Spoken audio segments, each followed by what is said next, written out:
Academician, resident Filipino scientists and engineers who have made exemplary contributions to the country through science and technology may be nominated and elected as academicians by members of the Academy.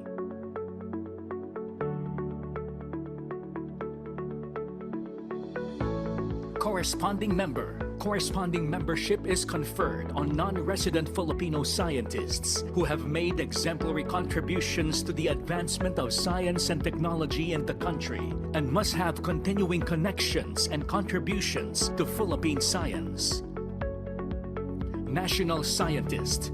The Order of National Scientist is conferred by the President of the Republic of the Philippines and is the highest honor given to a Filipino man or woman of science. National Scientists are nominated from the members of the Academy. Since 1978, 161 Filipino scientists have been elected to the Academy. As of 2024, the President of the Philippines has conferred the rank and title of National Scientist on 43 Filipinos, 11 of whom are still living. 67% of our NAST members are from NCR, 29% from Calabar Zone, and 1% each from Regions 3, 6, 7, and 10. The Academy is composed of 6 divisions: Agricultural Sciences, Biological Sciences, Engineering Sciences and Technology, Health Sciences, Mathematical and Physical Sciences, and Social Sciences. NAST Philippines has 4 main functions: recognition, advisory, international linkages with other academies of science, management of the Philippines Science Heritage Center. The recognition function. The Academy recognizes and provides incentives to Filipino scientists and engineers for outstanding achievements in scientific and technological research and development. NAST Philippines fosters excellence in science and technology in the country through the recognition function. The primary mandate of the Academy is to recognize Filipino scientists and technologists who advance the state of Philippine science and technology. NAST also confers awards of outstanding publications in local journals, outstanding books or monographs, outstanding young scientist award for nominees under 40 years old, talent search award for nominees under 35 years old, and environmental science award. Since 1980, 398 Filipinos have been recognized as outstanding young scientists. NAST has awarded the NAST Talent Search for Young Scientists to 132 young individuals since 1991. 223 scientific articles have been awarded as Outstanding Scientific Paper since 1993. 129 publications have been awarded as Outstanding Book and/or Monographs since 1994.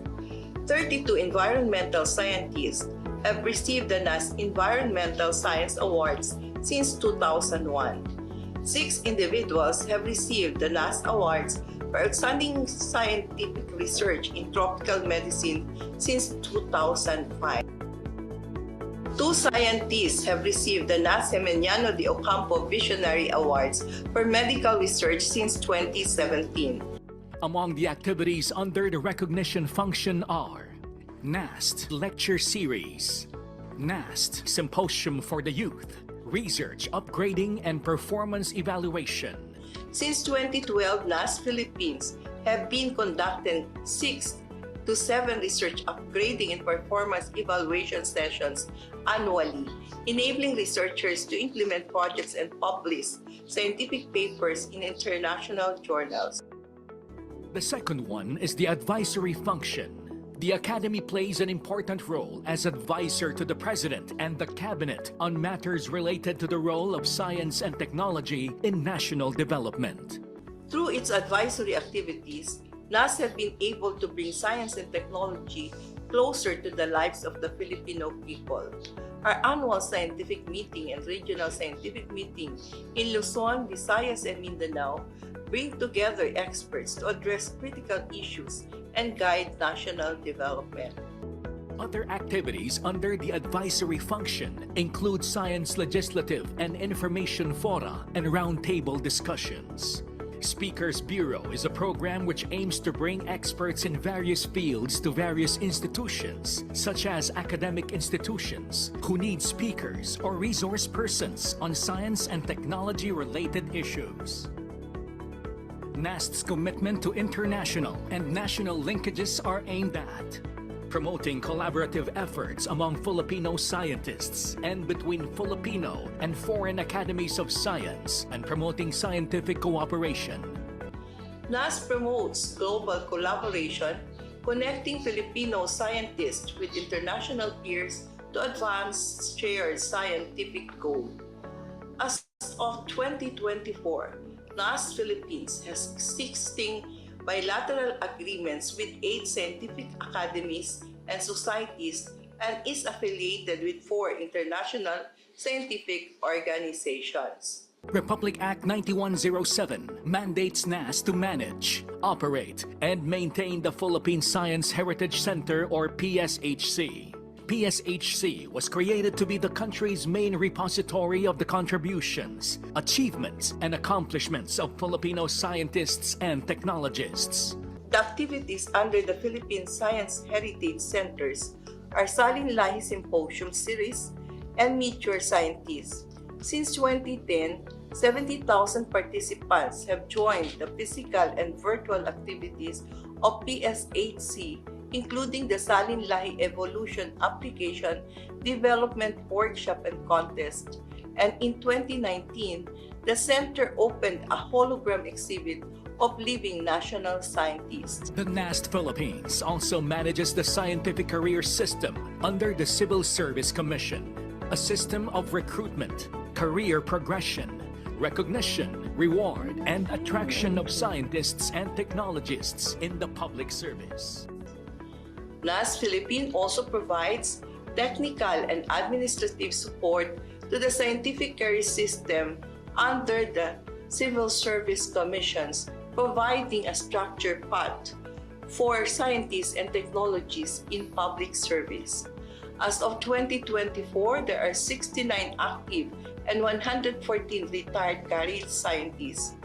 SES has 5 ranks based on scientific productivity, with 53 scientists at rank 1, 10 at rank 2, 2 at rank 3, 3 at rank 4, and 1 at rank 5.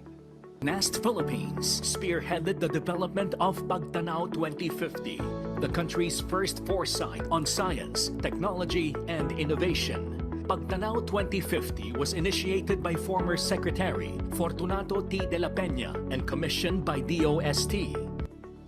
PAGTANAW 2050, meaning looking ahead, is the first interdisciplinary and transdisciplinary project on Philippine-focused science, technology, and innovation foresight and strategic plan. This initiative, launched by former DOST Secretary Fortunato T. de la Peña, serves as a planning device for achieving concrete goals and long-term strategies, leveraging our archipelagic and maritime resources to achieve inclusive growth, sustainability, and competitiveness in science, technology, and innovation. NAST Philippines and DOST hope that PAGTANAW 2050 will guide the development of science, technology, and innovation in the Philippines towards a progressive archipelagic and maritime nation by 2050. NAST Philippines envisions an academy of recognized experts and serves as principal advisor to the nation on science, technology, and innovation, contributing to national development. Together, let's work hand in hand towards a progressive Philippines anchored in science.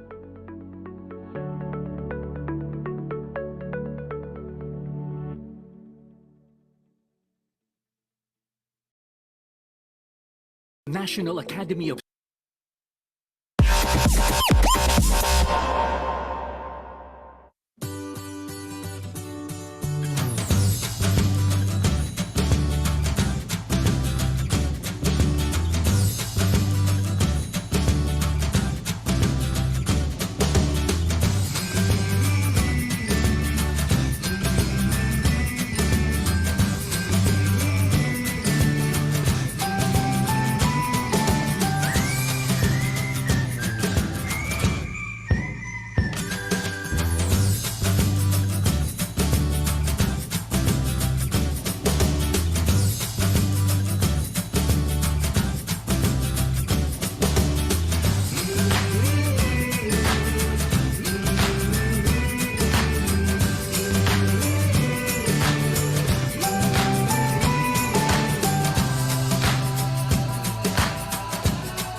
Good morning. To formally start this program, may we invite everyone to dedicate ourselves to the singing of the Philippine National Anthem and to remain in silence for the invocation.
God of all faiths, give us strength, wisdom, and fortitude to overcome all the challenges that confront us.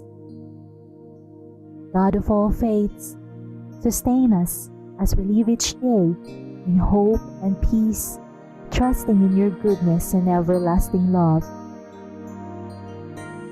God of all faiths, guide us as we care for Mother Earth and all our people for generations to come. God of all faiths, grant all this together with all the hopes and aspirations of our people, our country, and the whole world. All this we pray. Amen.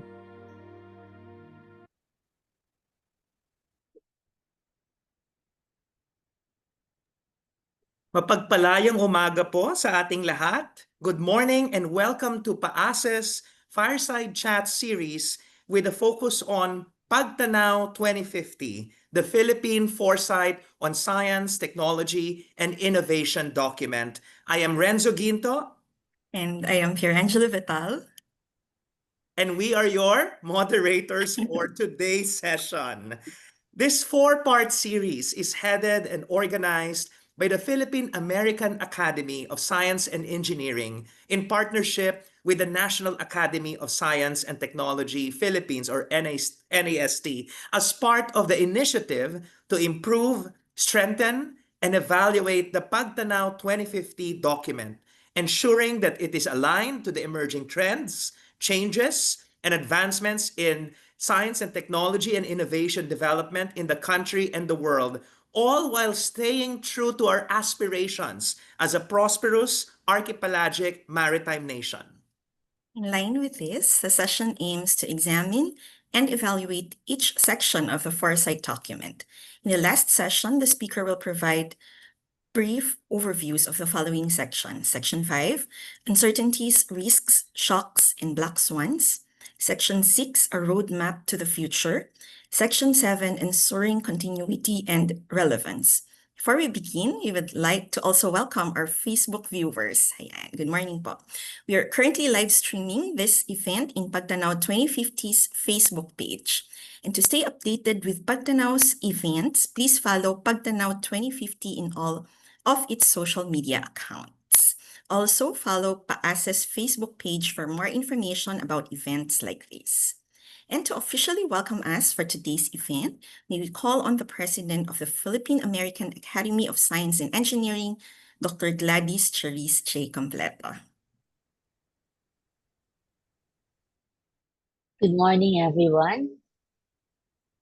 Welcome to the fourth and final session of our special four-part Fireside Chat series on PAGTANAW 2050, the Philippine Foresight on Science, Technology, and Innovation.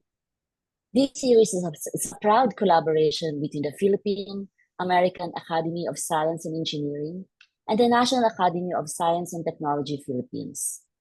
And for those new to our series, PAGTANAW 2050 is the Philippines' first National Foresight and Strategic Plan on Science, Technology, and Innovation, created by NAST Philippines with support from the Department of Science and Technology and a wide network of Filipino scientists. It also serves as a powerful blueprint for our nation's future, laying down pathways toward a sustainable and globally competitive Philippines. It is important to note that PAGTANAW 2050 is a living document designed to evolve and adapt to future developments. And to remain relevant amid shifting global and national priorities, it must undergo periodic review and updating. This ensures the integration of emerging trends, new data, and best practices in ST&I, so that the foresight continues to inform long-term national strategies and sustain our vision of a prosperous archipelagic maritime nation by 2050. Our goal with this series has been twofold. First, to conduct an external review of the document and to spark dynamic conversations that bring together the Filipino scientific community from across the globe. Each session, featuring brilliant speakers and expert reactors, has aimed to make this foresight both technically rigorous and socially relevant. In our first session, we examined the foundations of foresight, exploring the country's natural resource endowments, competitiveness, and innovation systems. In the second session, we turned to strategic areas such as the blue economy, governance, ICT, business and trade, science education, food security, and health systems. And in the third session, we focused on equally critical dimensions of Philippine science, technology, and innovation on energy, infrastructure, and space exploration.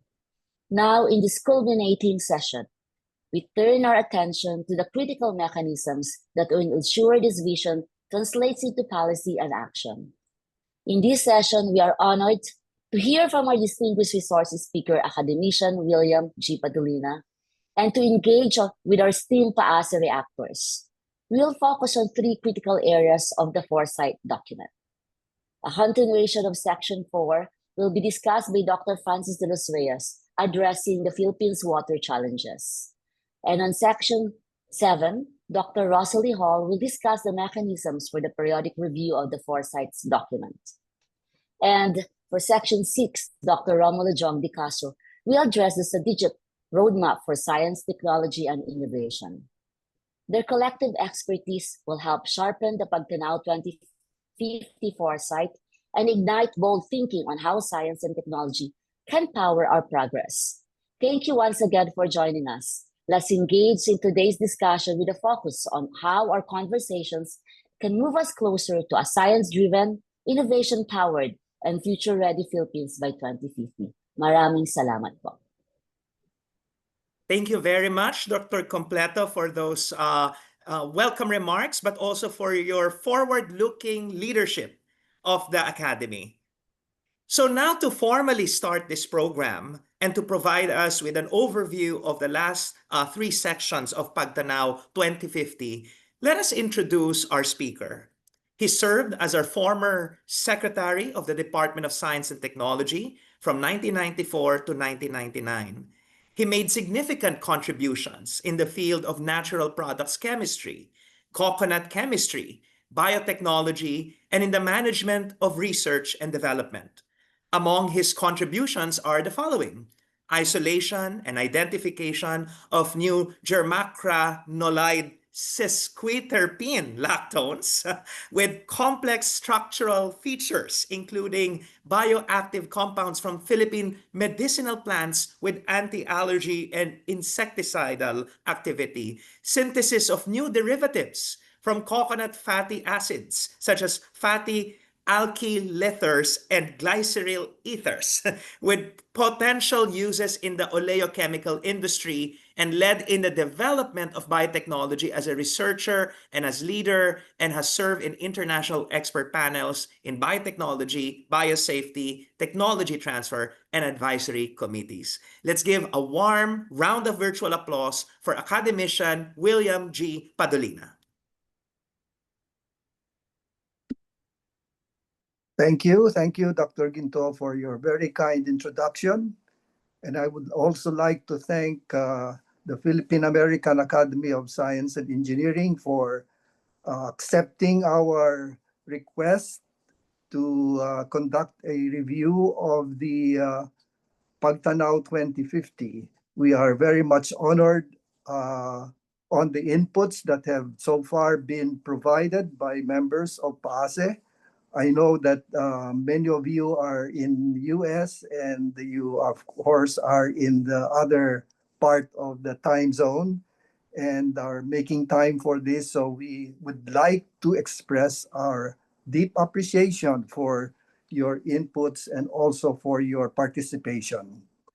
I was just wondering when we were singing the national anthem about the last phrase, ang mamatay ng dahil sa iyo. And the recent events that are now brewing in the Philippine political scene probably takes that phrase in another light, considering the casualties that have been brought about by very defective flood control projects. I suppose our discussions today will provide the light at the end of the tunnel, hopefully, among many other initiatives of very concerned, civic-minded citizens.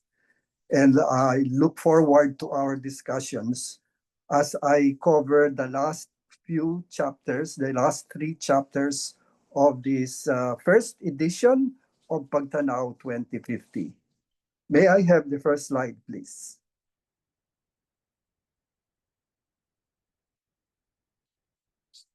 As a just as a review of what former Secretary Fortunato de la Peña Jr. presented in the first session. By the way, I was able to listen to all the first 3 sessions.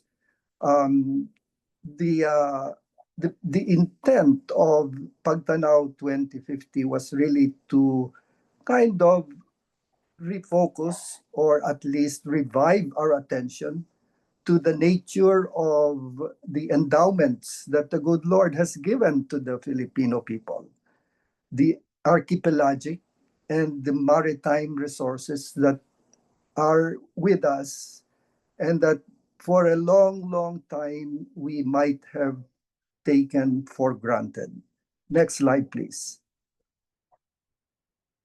Actually, a foresight document was put together in the year 1980 by a group in the Development Academy of the Philippines, the UP School of Economics, and the UP Population Institute. And it is entitled Probing Our Futures, the Philippines 2000 AD.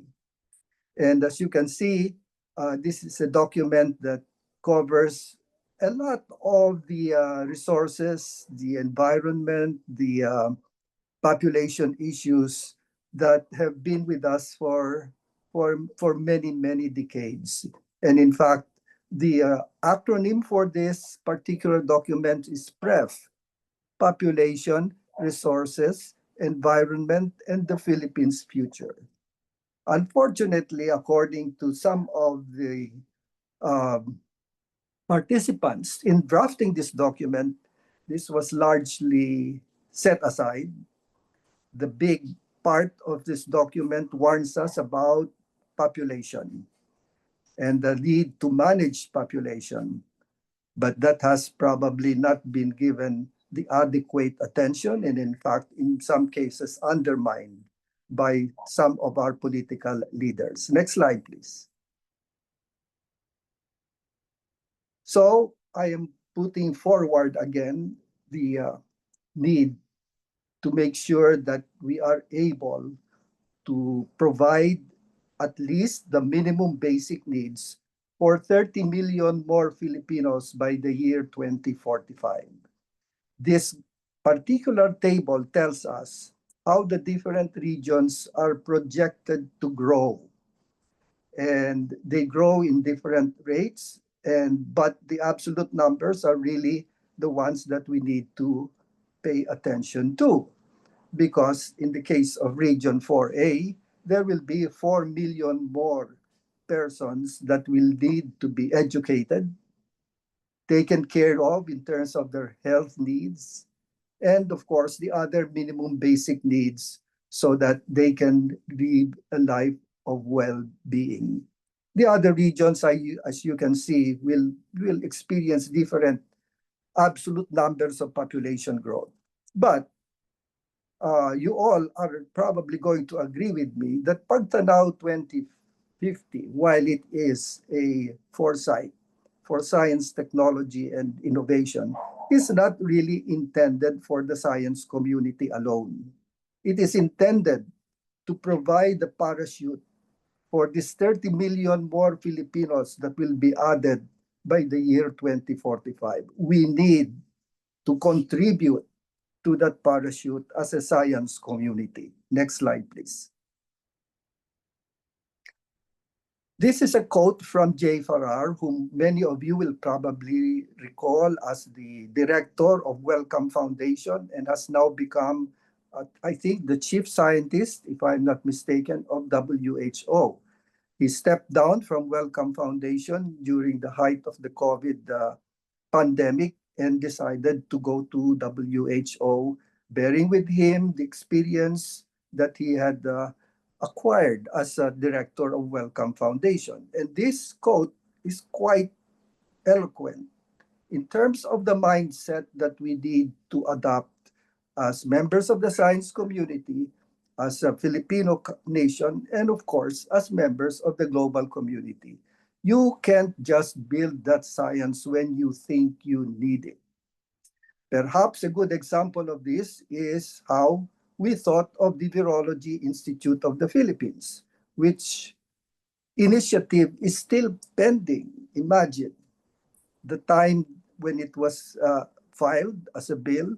Up till this time, President Bongbong Marcos' term is about to end, and hopefully we should get that done.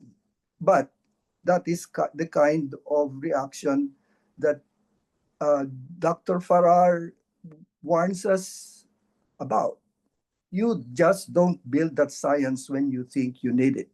You have to invest in people, teams, and infrastructure over the years that provide the bedrock that is so important in a crisis.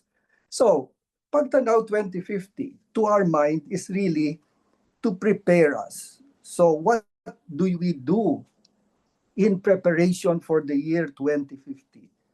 How do we contribute to that parachute so that if anything happens, we have a safe landing and that we can be resilient, that we can recover using the tools of science technology that is going to be applied to innovate in the interest of society. Next slide, please.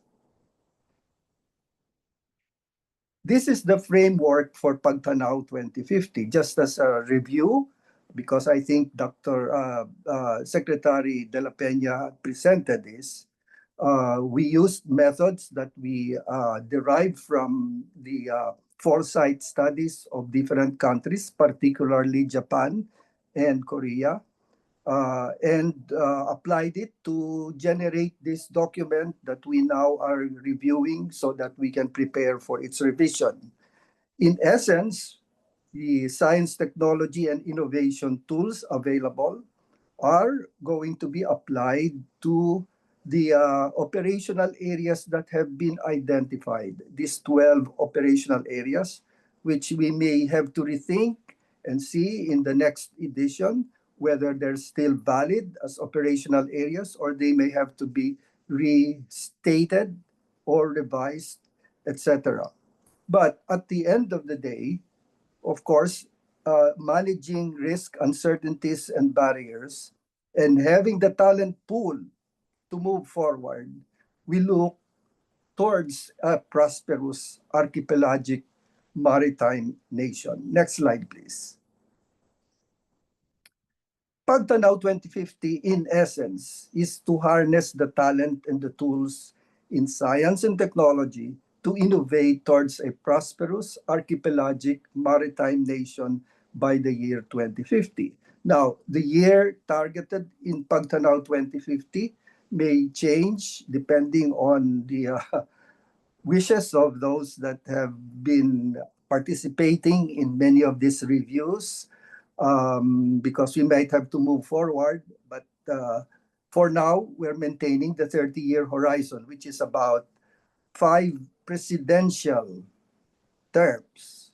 And you know how capricious it is when politics comes in and priorities change and all the other accompanying elements of politics, both in the constructive and the destructive sense comes in. So the next slide, please, emphasizes the fact that we have to develop human capital, because human capital is really the most important factor for technological progress. Human capital influences the pace of technological change, because we have to know what to do, what tools to use in order to respond to the national development agenda. And of course, the composition of the human capital affects the direction of technological progress. We are now in a state of talent deficit. Although people are probably still in the state of self-denial, I argue that we have a talent deficit currently in the Philippines.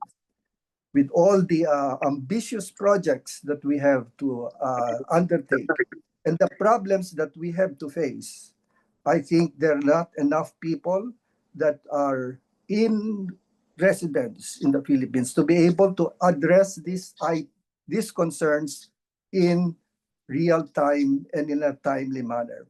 So I appeal to PAASE and to the whole science community abroad to help us, because that light at the end of the tunnel cannot be lit by just the local science community. Frankly speaking, we have to work together. Next slide, please. And this is why we have to work together. You can see in the most recent R&D survey report, the paucity in the full-time equivalents of researchers in all the regions. Unfortunately, the UNESCO norm that we call the UNORM has really no basis. The 380 researchers per million population that I am guilty of using also during my term at DOST had no basis at all. We looked at the UNESCO literature back then with the help of two of my friends in the School of Economics.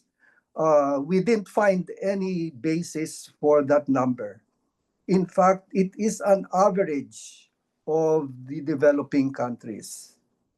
And we targeted that, which I think now appears to be a very, very low target, because that was the number when we were still 60 million or 40 million, and we still use it as a target. So I think we should desist from citing that as a standard and as a bar. But this particular table, I hope you will all find time to study, because you can see how short we are of talent, and that the job that we have to do to be able to kind of implement in a very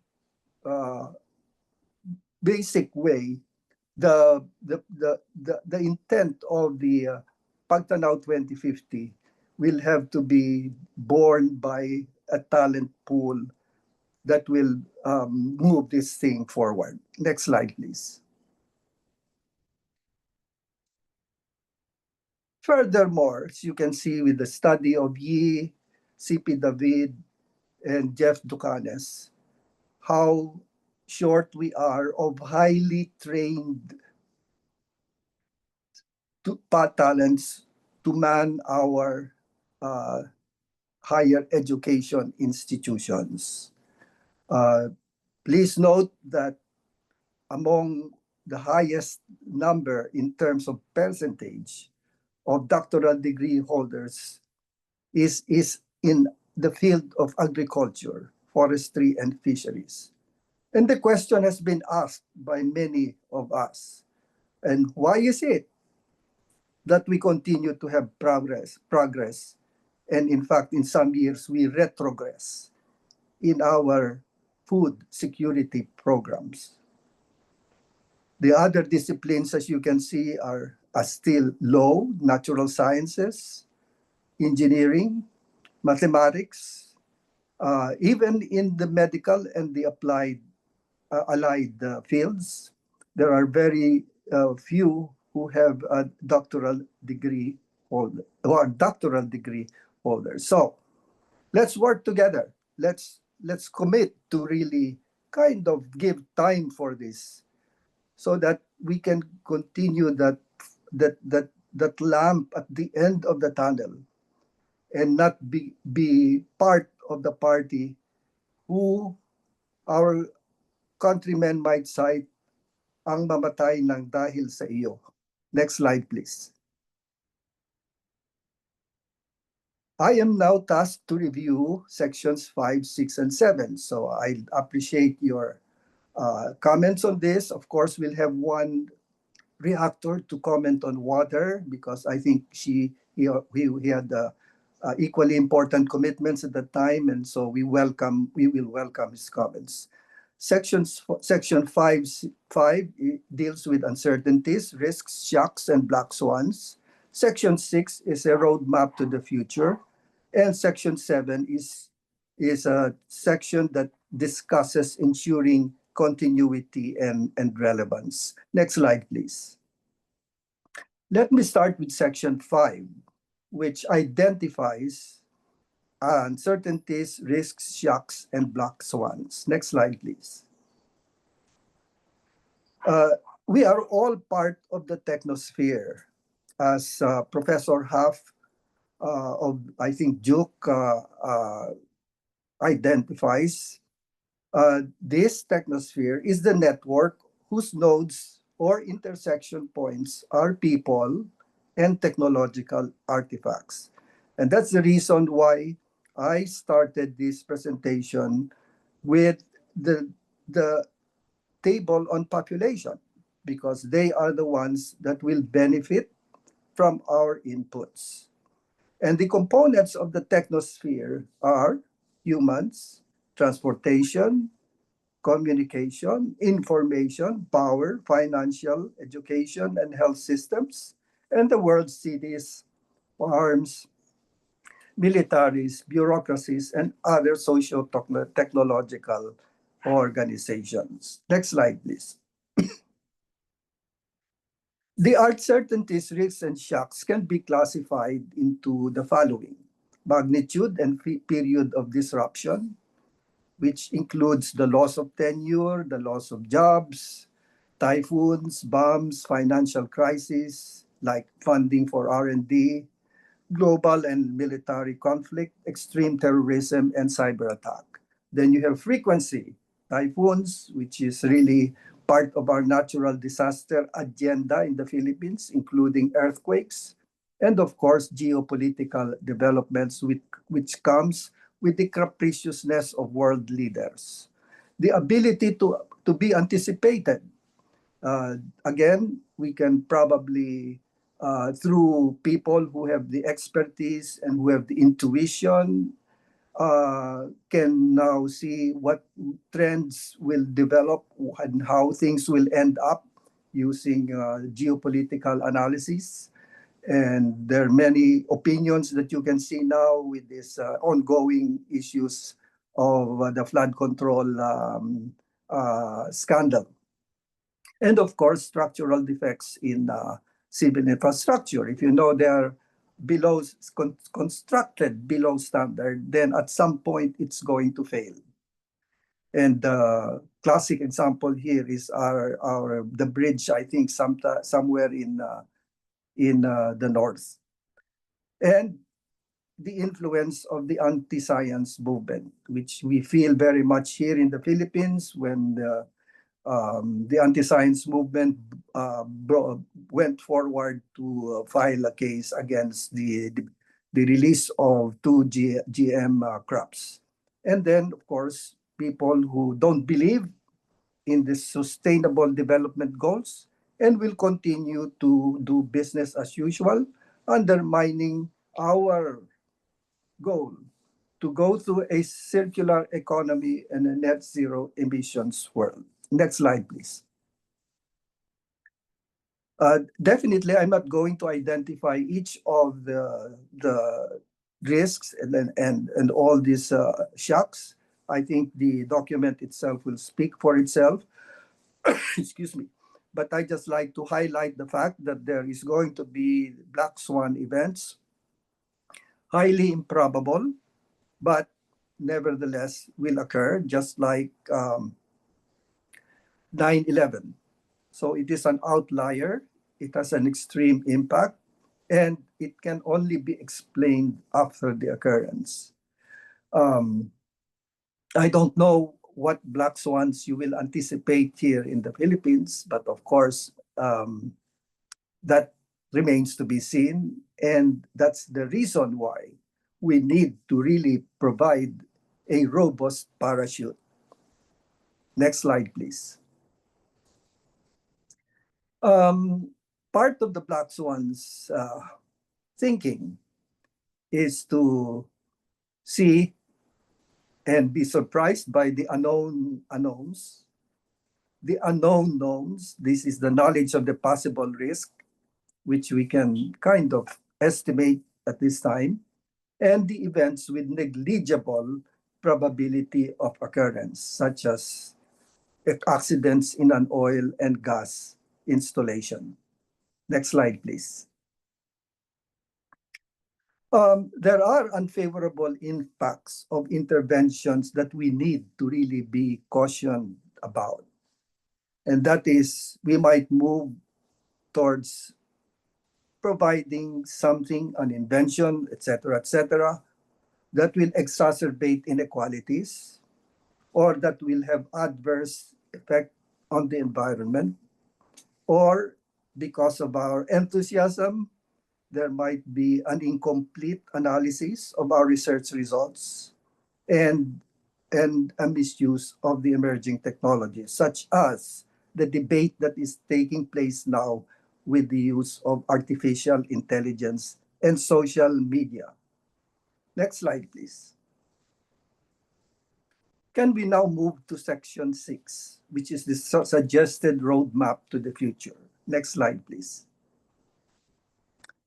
Again, just to remind us about the framework that PAGTANAW 2050 adopted, and just to also refresh our minds about the different operational areas, the 12 operational areas, and the final target, which is a prosperous archipelagic and maritime nation. Next slide, please. It is societal interests that we need to address, and our Delphi survey during PAGTANAW 2050 identified the following. Eliminate poverty and hunger, which is really consistent with providing the minimum basic needs. Ensure improved well-being of Filipinos. State of being happy, comfortable, and healthy. And of course, foster innovation. Next slide, please. Excellence in science, technology, and innovation was a question that we posed during the Delphi survey, and the responses were the following.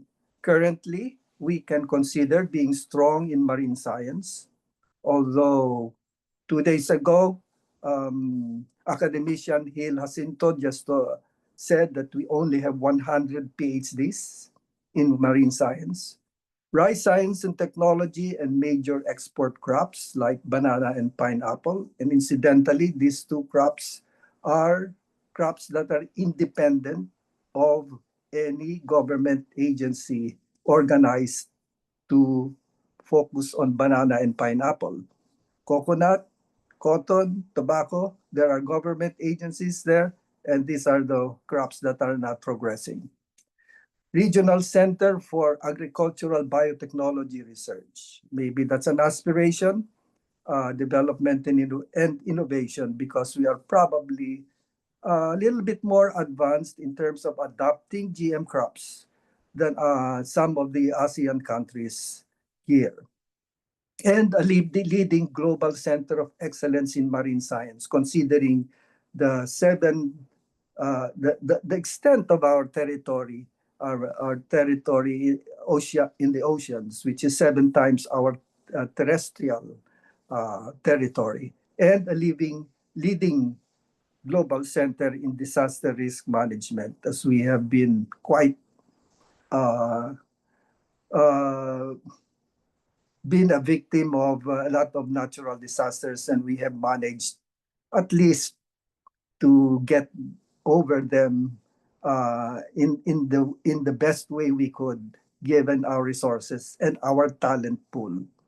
One issue that I'd like to just highlight is it's a very simple, probably not really very simple, but a very common occurrence in our maritime environment, and that is oil spills. I'd like to just say that we probably need people who can be experts in oil spills and getting them contained immediately, because the experience of Pola, the municipality of Pola in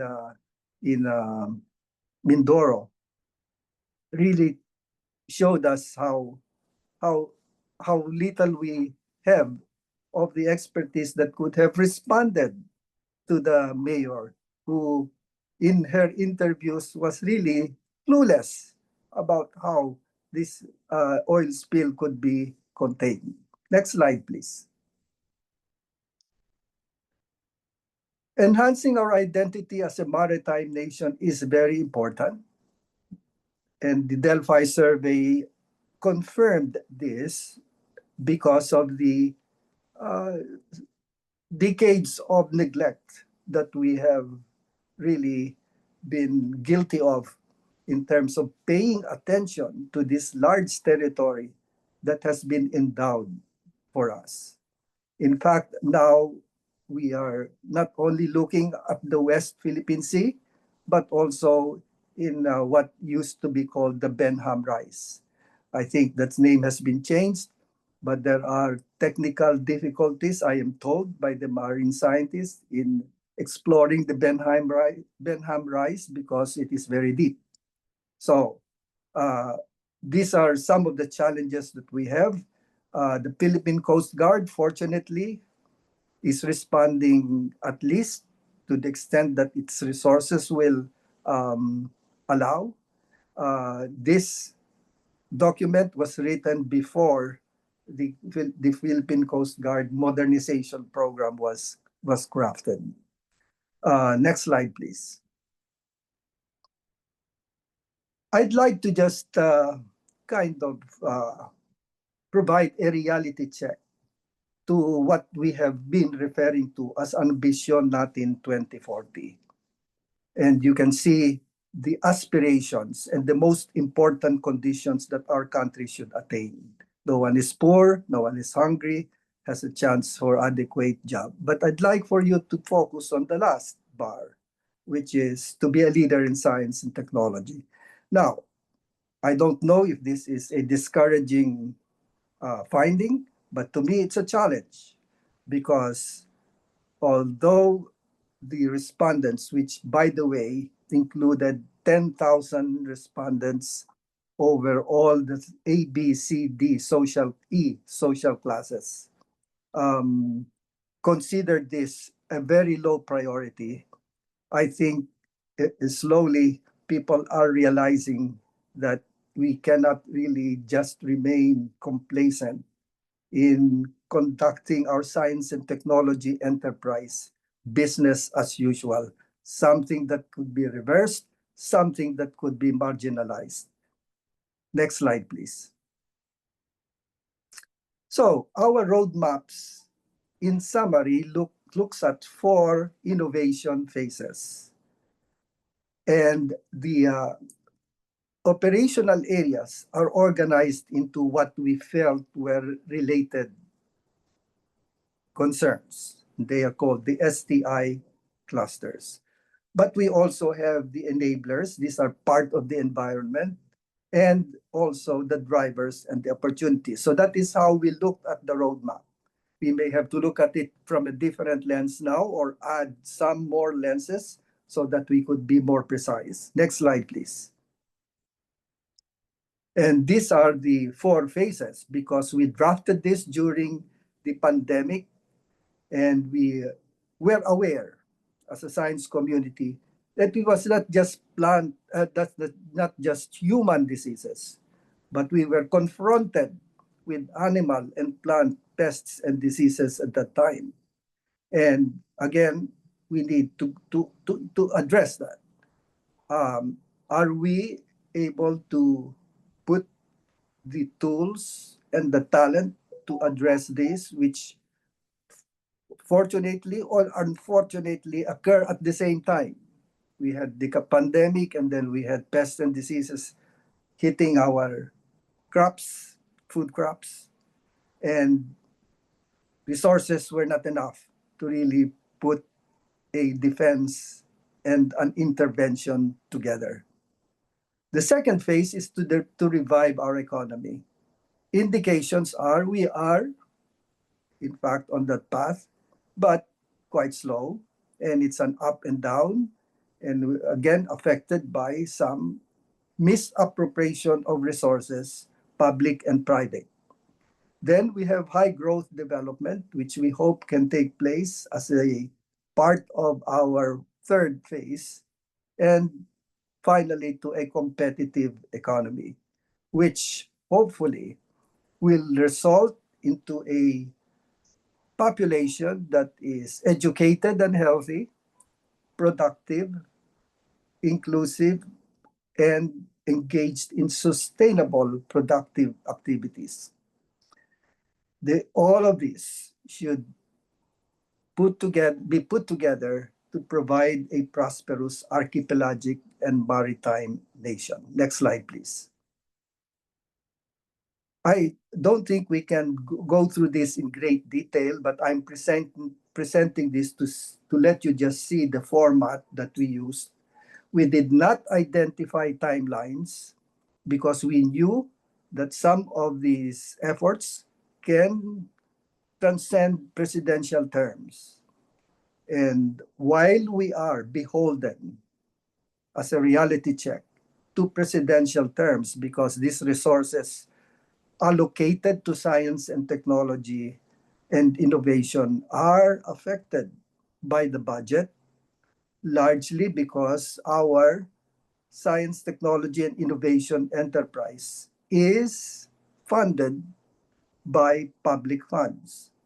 So if the private sector can be inspired and encouraged to put in money through a public-private participation partnership in R&D, then we probably can move forward faster. But that is a pipe dream because as it is, I understand our PPP framework, public-private partnership, does not have an algorithm for R&D, PPP in R&D. Next slide. So this is an integrated map that you see where the 4 clusters are indicated: environment and climate change, food, health, and nutrition, energy and water, and of course the built environments.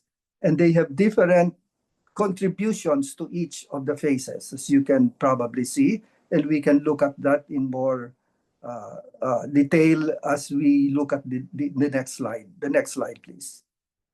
This is the detail of the inputs and the enablers and the drivers and opportunities that are associated with the environment, climate change, and space exploration, and how they all will hopefully be aligned towards our end goal. Next slide, please.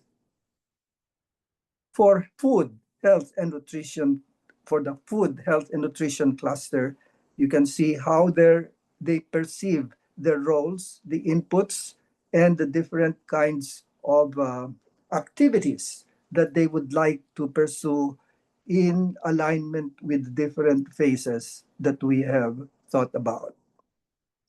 Next slide, please. This is the energy and water cluster map.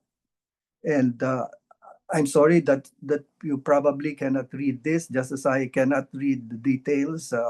But the document is available online, and you can probably look at this in more detail to be able to understand how they all relate with each other and how each cluster relates with each other. Next slide, please.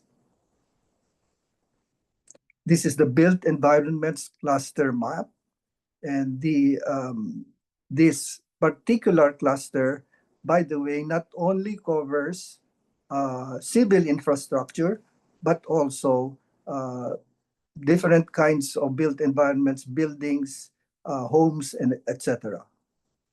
Next slide, please. So that is the kind of roadmap that we have now been able to put together for Section 6.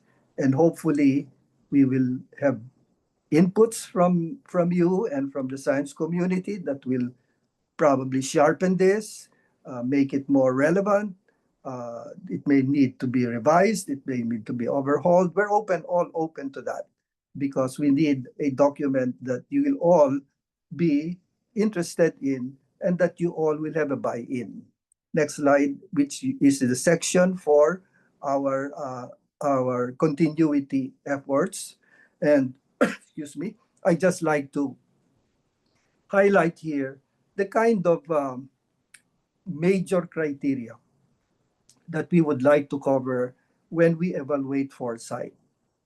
First is accountability, and that is efficiency in the conduct and activities and proper accounting of public funds, mainly because our ST&I initiatives are publicly funded. Justification, whether the impact justifies the continuing conduct of foresight. Now, what are the lessons we can learn from the 1980 PREF? Why it was marginalized, why it was ignored, basically not paid more attention to. And hopefully that kind of fate will not occur for PAGTANAW 2050. That's why we're kind of engaging many sectors of the science community, so that when generations and future generations come into the science and technology enterprise, they are aware of the responsibility to prepare the parachute. Next point for evaluation is learning, and that's what I just said about the previous PREF document. And by the way, many of the aspects that we probably expressed in PAGTANAW 2050 were also covered by separate reviews done as early as 1956. By the way, as early as that time, procurement was already an issue. And then these are all in writing and submitted to the President of the Philippines. Next slide, please. Institutionalizing foresight is a big challenge. Right now, it is projectized under the aegis of the National Academy of Science and Technology, funded by agencies of the government, of DOST in particular. To be able to probably learn from PREF on how foresight and these preparative activities can be kind of assured in terms of being part of the national development agenda. An institutionalization of foresight has to be done. And the document recommends the establishment of an ST&I Foresight Institute. How that will move forward, we don't know yet, because right now, Secretary Solidum has made a decision that a foresight unit will have to be established at DOST itself as an organic part of the department. We are helping DOST move towards that direction as an attached agency and providing advice. But if Secretary Solidum's vision about foresight should be realized, DOST will have to really put its foot forward. And as I said, pangatawanan na natin. Pangatawanan na ng DOST ito. And of course, that Foresight Institute, unit, whatever, provided it is staffed by regular employees and staffed by people with good, kind of perception and discernment of how to move science forward, will be guided by an advisory committee. And it has to, of course, collaborate globally, because many of our problems cannot be solved by just the Philippine government alone and by Filipinos alone. We have to collaborate and get best practices or good practices, as they say, in order to be able to move forward. Next slide, please. Well, I should now just repeat what Dr. Farrar has advised us, that we should now really start preparing for that 2050. We should start putting together that parachute and make sure that whatever resources we have are used properly to prepare for that future that will allow us to move forward, to be competitive participants in the global market, because we cannot depend on just our domestic market. There are many challenges, there are many imperfections. We have to go out and look at a market that is quite bigger, that's bigger and more responsive to a product that we may be able to generate as uniquely coming from the Philippines. Next slide, please. Again, I would like to end by a reminder that there are 30 million more Filipinos to take care of in the next 30 years, rate of about 1 million Filipinos per year that will be added to our population. And there is no region that is not going to grow, as you can see from this projection. And hopefully, we will all be able to move together, to work as one, and contribute our talent and our discernment and our expertise so that this country can move forward, and that ang mamatay ng dahil sa'yo will take a more patriotic vein. Next slide, please. As a reminder, as scientists, this insight by Rosenberg and Birdsell would probably be an important guide that should allow us to think broader beyond our disciplines to see how we can make things forward. Because as they say, no simple law of nature makes technology the cause of economic growth, or growth the cause of technological advance. It is the interplay, the way we work together, the way we recognize the role of institutions, the way we recognize markets and study markets rigorously and apply how these technologies, how these new science ideas, how these new discoveries are going to move our nation forward and serve in the interest of society. Next slide, please. I think that's all. And thank you very much. And that's just like the rice plant, when it bears fruit, it says thank you, bows down to heaven. Thank you. Thank you very much po, Academician Padolina, for that very insightful presentation. We really hope to see the light or the lamp at the end of the tunnel, and we highly note that we should really start and that we all have roles in this endeavor. Maraming salamat po. And as we move on to further add value to our dialogue, we'll be calling on our reactors, highly esteemed experts in their respective fields, to share their insights, comments, and additional input regarding the presentation. So each reactor will be given 10 minutes to share their sentiments and thoughts on the sections discussed.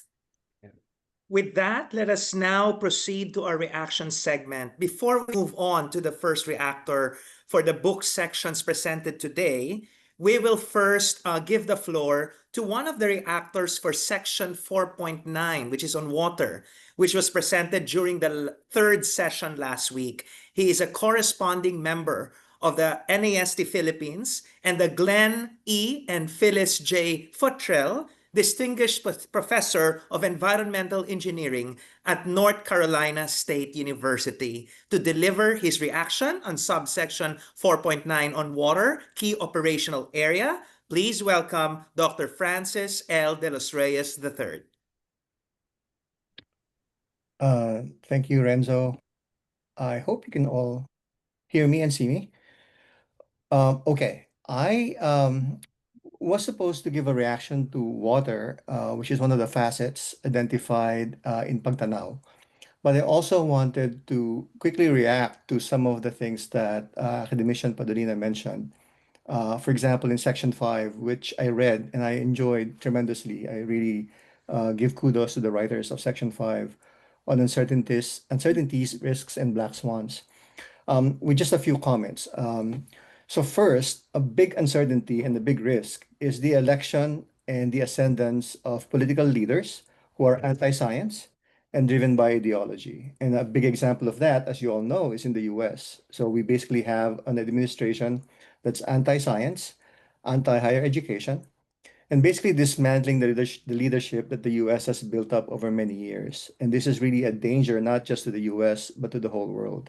And you can see this actually happening in real time, and you can see the impacts. For example, if we don't vaccinate people, people are going to die. And so that's a really big danger and a big uncertainty. And how do we mitigate that? Essentially, we need to make sure that people, still trust science, and an electorate that is educated and can discern between populists and demagogues and people who actually want to serve. And I think that is a lesson that maybe the US can learn from the Philippines, and also the Philippines would want to avoid a situation like this also. The second thing is black swans and predictions of black swans. There are actually now modern statistical methods and frameworks for predicting black swans. So for example, a concept called self-organized criticality, where you can look at data and be able to predict when things are going to happen based on certain indices. But this requires more data. So for example, yesterday, going back to the topic of water, it seems like there was a flash flood in Bukidnon and at least 3 people died. And so from a black swan perspective, should be able to predict that if we had data, for example, on the watershed, on the open channel hydraulics of the system. And then you can pay the question of what happens if you have a certain precipitation event of this magnitude? What's going to happen to the water channels and which areas are going to be inundated and so on. So it is possible, but it needs data. And then the third comment I would have in terms of people's trust in science, and that is a really big danger today, is what I would call the perverse incentives that are present in academia and in universities, right? So for example, metrics like counting numbers of papers, inevitably, and as we've seen, will lead to fraud and lack of, scientific integrity. Our preoccupation with university rankings, for example, we'd like to rank people, we'd like to see how we rank. I think that also leads to actions that may or may not matter. So it's important for us as scientists to be aware of what really matters and not have these perverse incentives at play. So that's all that I would really say to about section 5 as a reaction to the excellent presentation of Academician Padolina. So I'm gonna switch over to water, and I really just have one big thing, one big point to make about this facet. And I'll give 4 examples of why I think this is really important. And that is the lack of a systems view. I know these kinds of things are easy to criticize, but the section on water I found really lacked a framework. So for example, the lack of distinction and parsing between water quantity and water quality. So it makes the case that some regions of the Philippines, regions 2, 3, 4, and 7, are going to lack water by 2045, 2050. Okay, that's good. But there is not really a discussion on water quality, and water quality determines water use. So for example, there is a suggestion there in the document of using Laguna Lake as a water reservoir for the future. And that to me is something you need to think twice about, right? Because Laguna Lake is quite polluted. And it's as if, you're using your wastewater, you're peeing and pooping into this body of water, and you're using that as your source of drinking water. The real solution is to pay attention to wastewater at the source so that you don't have discharges from communities, from domestic sources, and from industry into Laguna Lake. Otherwise, you're just really spending a lot of energy and a lot of money in treating that water to make it a drinking water source. And so the thing here is always start with the cleanest water source. And that really means paying attention to the upstream processes, basically what's making the waste, and also cleaning up our dirty rivers. And there's really nothing there in the document that talks about this. So we're talking about a one water framework, and that is thinking about water, all water as related, and also the circular economy of water. So the quality of water according to use. So that's an important concept. The second example of why I think a systems view is important is in the document, it basically lists a few technologies and essentially picks winners and losers among the technologies. And to me, this is dangerous almost. All these technologies may or may not work depending on context. And what is lacking in PAGTANAW is the contextual analysis. And that's why you have to have things like life cycle assessments, techno-economic assessments, quantitative sustainable design concepts as part of each technology. So some of the example technologies to me are also misguided. So for example, there is reverse osmosis for desalination. It sounds sexy, and sure, you have abundant seawater. Why don't we turn that into fresh water for drinking? And the reason that's not widely practiced, except in very rich countries like Arab countries who don't have a choice, right? The reason that's not practiced is because it's expensive energetically, and expensive to run. And in the Philippines, I don't think this is appropriate technology. It may work in some contexts when there is really no other recourse and you're close by the sea and so on. But for the most part, there are intrinsic disadvantages for that method. Another technology that was mentioned in the document was algae for wastewater treatment. And to me, there's a fundamental misunderstanding of what algae do, right? Algal cells, algae are photosynthetic autotrophic organisms. In other words, they take up CO2. They don't take up organics, which what we're talking about here as the primary pollutant in Philippine waters. We're talking about issues with bacterial quality, pathogens, and also basically BOD, organic matter, right? Biochemical oxygen demand. And algae is not going to do that. Algae can do things like maybe nutrient uptake, maybe bioabsorption of some pesticides, but really that is really not a proper technology when we talk about wastewater treatment. And maybe a bacterial algal consortial treatment is more appropriate.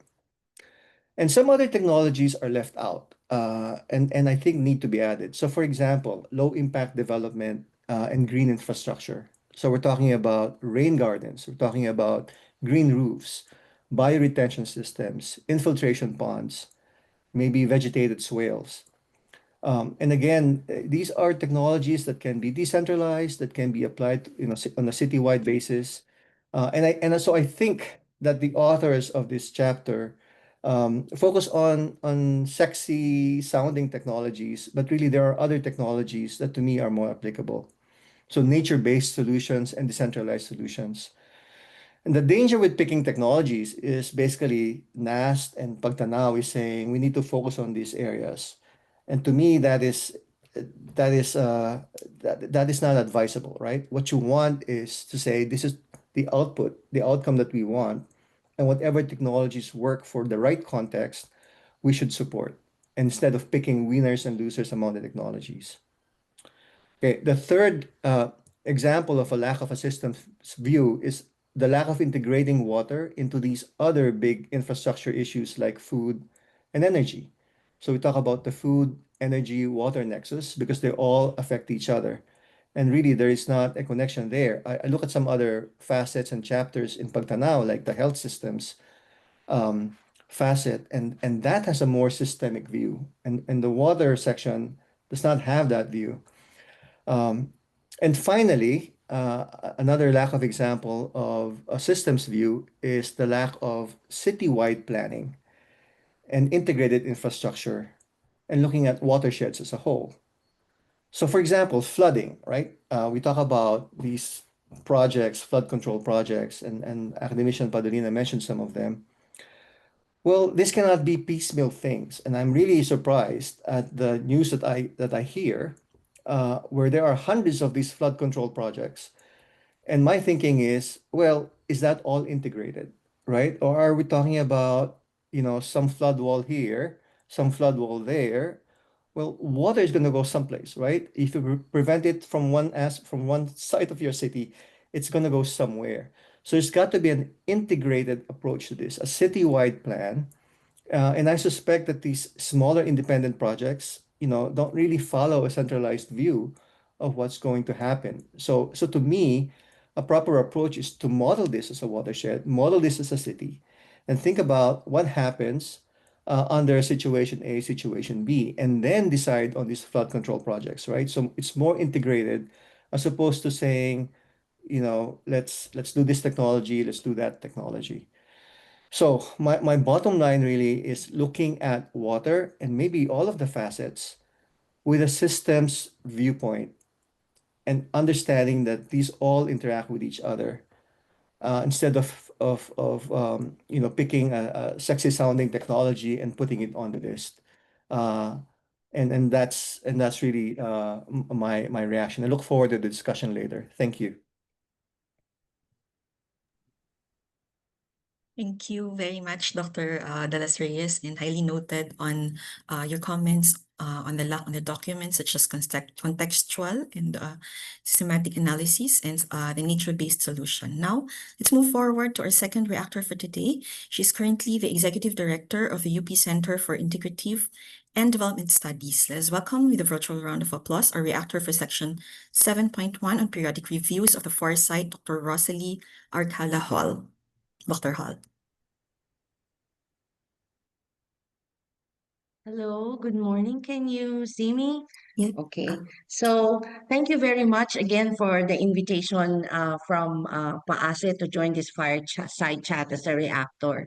I'm very happy to contribute. I must say that as a matter of disclosure, that NAST actually is also going to be engaging the UPCIDS to do a similar review of PAGTANAW 2050, just like what PAASE is doing.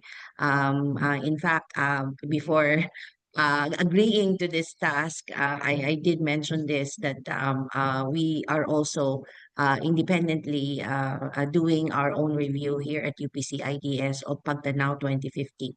So, on to my task. I appreciate Academician Padolina's remarks about the uh, the relevance of conducting a review, a periodic review of the document, the foresight document, and the points made about the process that we are supposed to undertake such a review with attention to accountability, justification, and learning.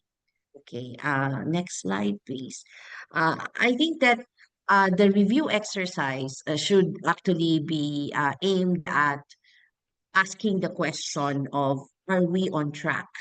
So if the document envisions a prosperous maritime, archipelagic and maritime nation by 2050, from the time that the document had come out in 2021 and now we're in 2025, so we're basically kind of like 4 years onward. So I think the purpose of any review should begin with a kind of like a kind of accounting of, are we on track? So are we on track or are we not on track? So this is something that requires again a process whereby answering that question will involve networking, consultation, and discussion. So that this is important to refine our visions, and accordingly the strategies needed to attain that vision. So just asking the question, are we on track? I think is quite important. And then the other element of the review exercise should also take into account if there are things that have changed in the horizon. So when or part of the strategic foresight exercise is horizon scanning. And when you scan the horizon, at that time, and acknowledged by Academician Padolina, is that the drafters of the foresight were addressing pandemic. The real big issue at the time were management of the pandemic and the plant and animal diseases. So the COVID-19 pandemic is behind us. Of course, it could still happen, and it's certainly part of the horizon scanning. But I think it's also very important to take stock that there might be other, not just challenges, but also opportunities and risks in the horizon that are now here but were not present at the time of the drafting in 2021. So part of any exercise should be a review really of what are the new things up there in the horizon. And I think Academician Padolina has already mentioned AI, for instance. AI has become more and more mainstreamed in society, in industry, and we see its footprint really not just in terms of employment, but also the way we normally do business. Like for instance, as an academic in UP, there's a policy that you or can you not use AI in the production of academic work. So these things were probably not as pronounced in 2021 as they are now, but require some reckoning. And I already, yeah, Academician Padolina already mentioned about the process check that this particular review should in fact proceed in a manner with um, attention to accountability, justification, and learning. So next slide. Um, uh, I am very happy to learn that Secretary Solidum is thinking about creating a foresight unit within the DOST. So I think it's a very good move for the DOST having started this endeavor. By the way, the PAGTANAW 2050 is thus far the only foresight document that's available in the Philippines. We don't know of any other agency that had done it. It's the first and only at this point. In the document, in the PAGTANAW 2050, the institutionalization project was far more ambitious. That it's not just a project, but to turn it into a full-blown institute with a full-time staff. So maybe this is the unit that Secretary Solidum was talking about. Which unit is going to be tasked to consult with stakeholders, to set goals, to document, to convene, and be a platform for collaboration among, I'm sorry, that's a typo there, foresight institution with an advisory committee. So two things. So it's the bureaucracy that's permanent with full-time staff, and at the same time, there's an advisory committee that's supposed to provide the brawn on the ability of the foresight to kind of as an activity to continue on. So I think that institutionalization pathway is commendable. Have a foresight institution within DOST that created the PAGTANAW 2050 to begin with. But I think that next slide, I am actually far more interested in what the foresight document mentions about the need to cultivate foresight culture. Kind of like mainstreaming foresight thinking into the among policymakers across government agencies and networking among people who are engaged in this sort of thing and developing and shaping a foresight culture. So in UP CIDS, we have a critical futures program, which is headed by convener Dr. Emmanuel Laliana. And he is the one that is now leading a lot of our strategic foresight workshops through a variety of sectors and institutions. But since the focus is governance, so a lot of the strategic foresight workshops that UPC Ideas conducts is directed towards kind of what we felt were sectors that offer good potential in developing foresight culture. So we've done the Critical Futures program had done the workshop with UP Manila. So kind of like how do you institute foresight thinking within an academic institution that focuses on health? So that's one. And the other one is for youth in the GIDA areas, geographically isolated and disadvantaged communities, in particularly in Mindanao. And then we just recently completed a strategic foresight for the armed forces of the Philippines. So I thought that if there's any government institution sorely in need of foresight thinking, it would be our armed forces. Which also leads me to the what I thought was an initial reaction when we read the PAGTANAW 2050 is how it has missed what I thought were two important elements that were not included in the clusters and 12 areas. One was already mentioned by Academician Padolina, demography, demography. So all of this rests on our ability to harness talent and talent within our population. So I would like to spin what Academician Padolina began and ended with about the 33 million more people, 33 million more billion, is it more people in the Philippines by arguing that we are actually looking at what we call a demographic window that's favorable to us because we have a relatively young population. In the next 25 years, we can still tap on that young population. We have yet to fully kind of come into the cusp of what we call an aging society. Not quite yet. We haven't, but we have this 25-year window when we still have the kind of opportunity provided by having a relatively young population. And I think this is something that can be thought about more and articulated more in a revised PAGTANAW 2050 document. The importance of demography or changes in our population. Number two is security. At the end of the day, and I think this is something that our writers in 2021 did not anticipate. We are now pressed with the ever-burning issue of can we actually defend and secure our maritime territory? So it's really it boils down to that. With almost every week, violent encounters between our troops and China over in Scarborough and Ayungin, it leads us really to kind of be very worried that all of these visioning of our future may actually go down the drain if we are unable to assert our territory in spaces where we need to be, and that is the extent of our maritime zone.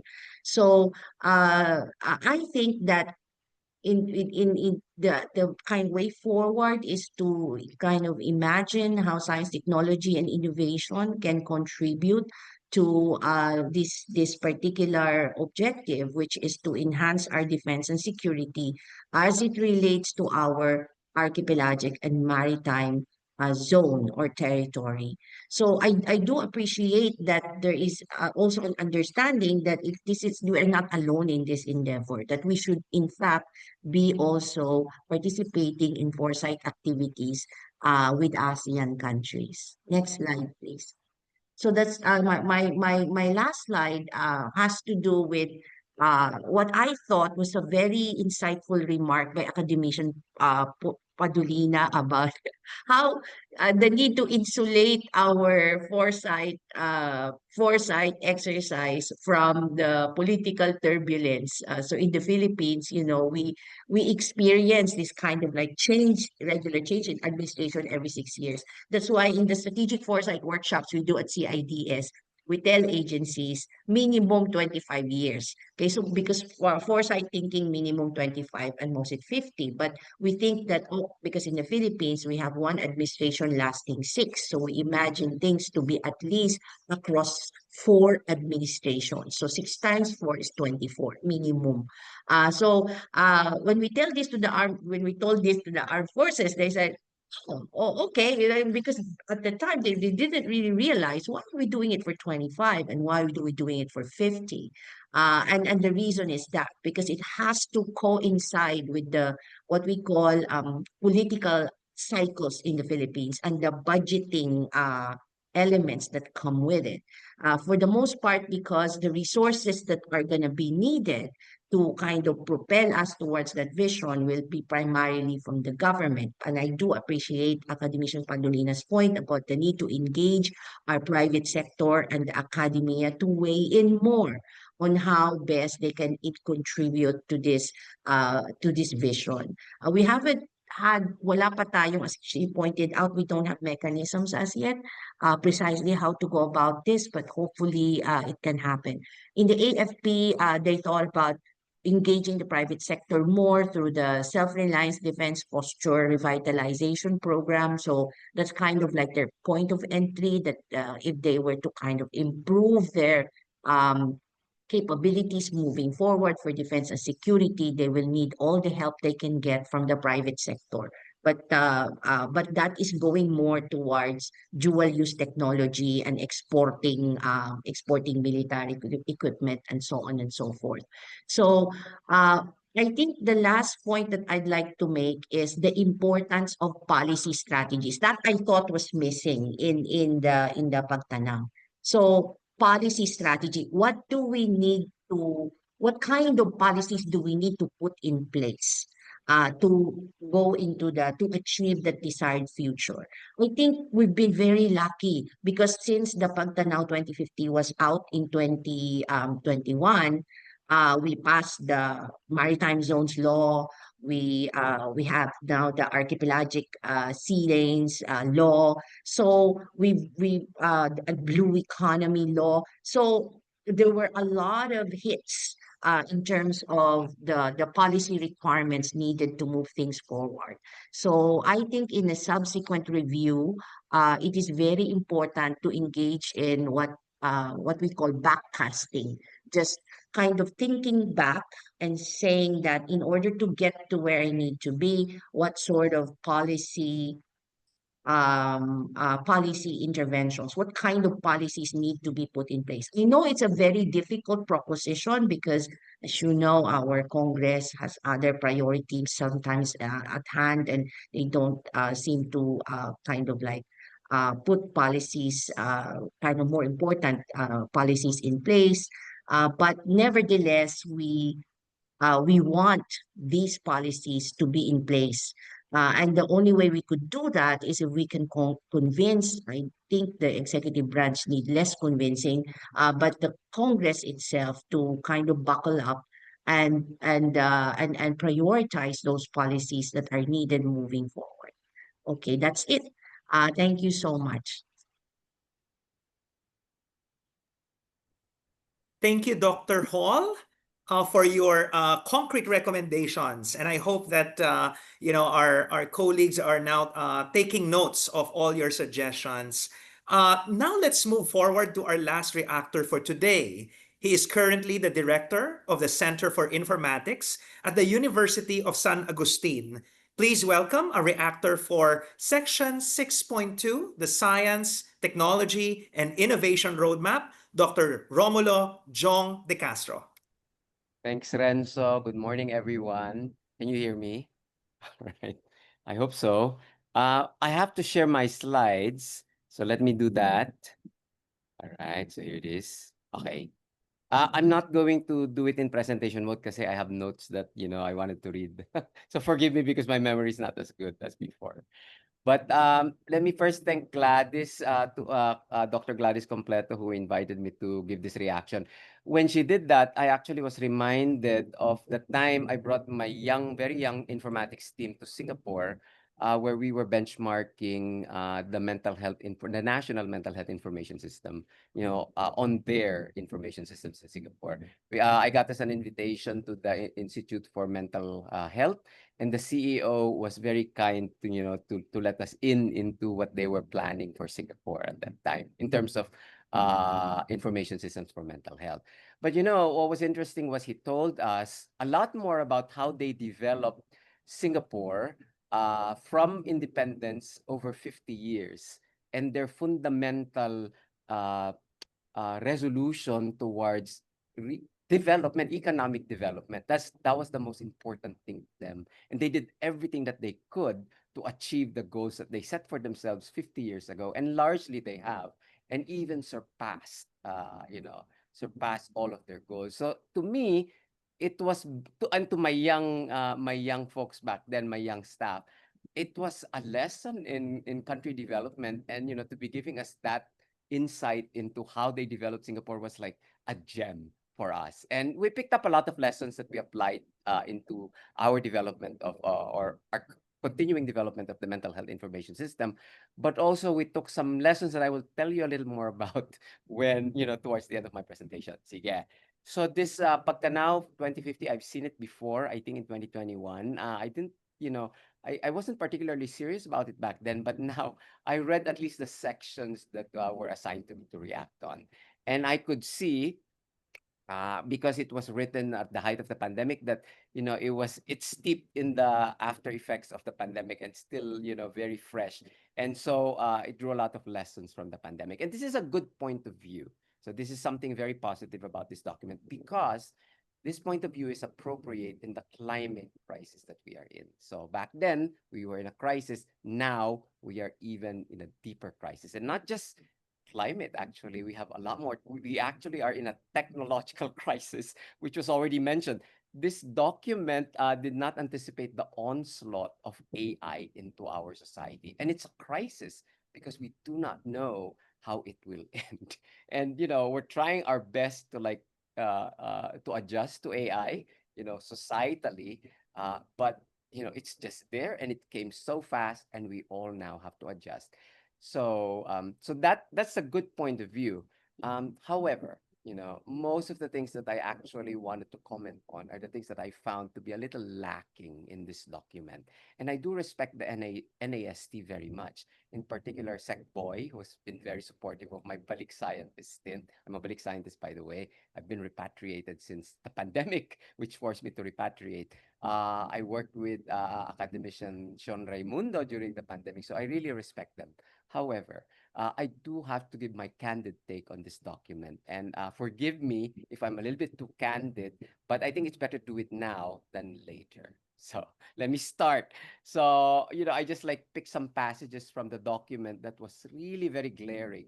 For example, this one, poverty incidence, if not curbed or stopped significantly, can continuously negatively impact the environment resources, particularly in the area of pollution. This is a fundamental misunderstanding of what actually causes pollution. It's not poverty.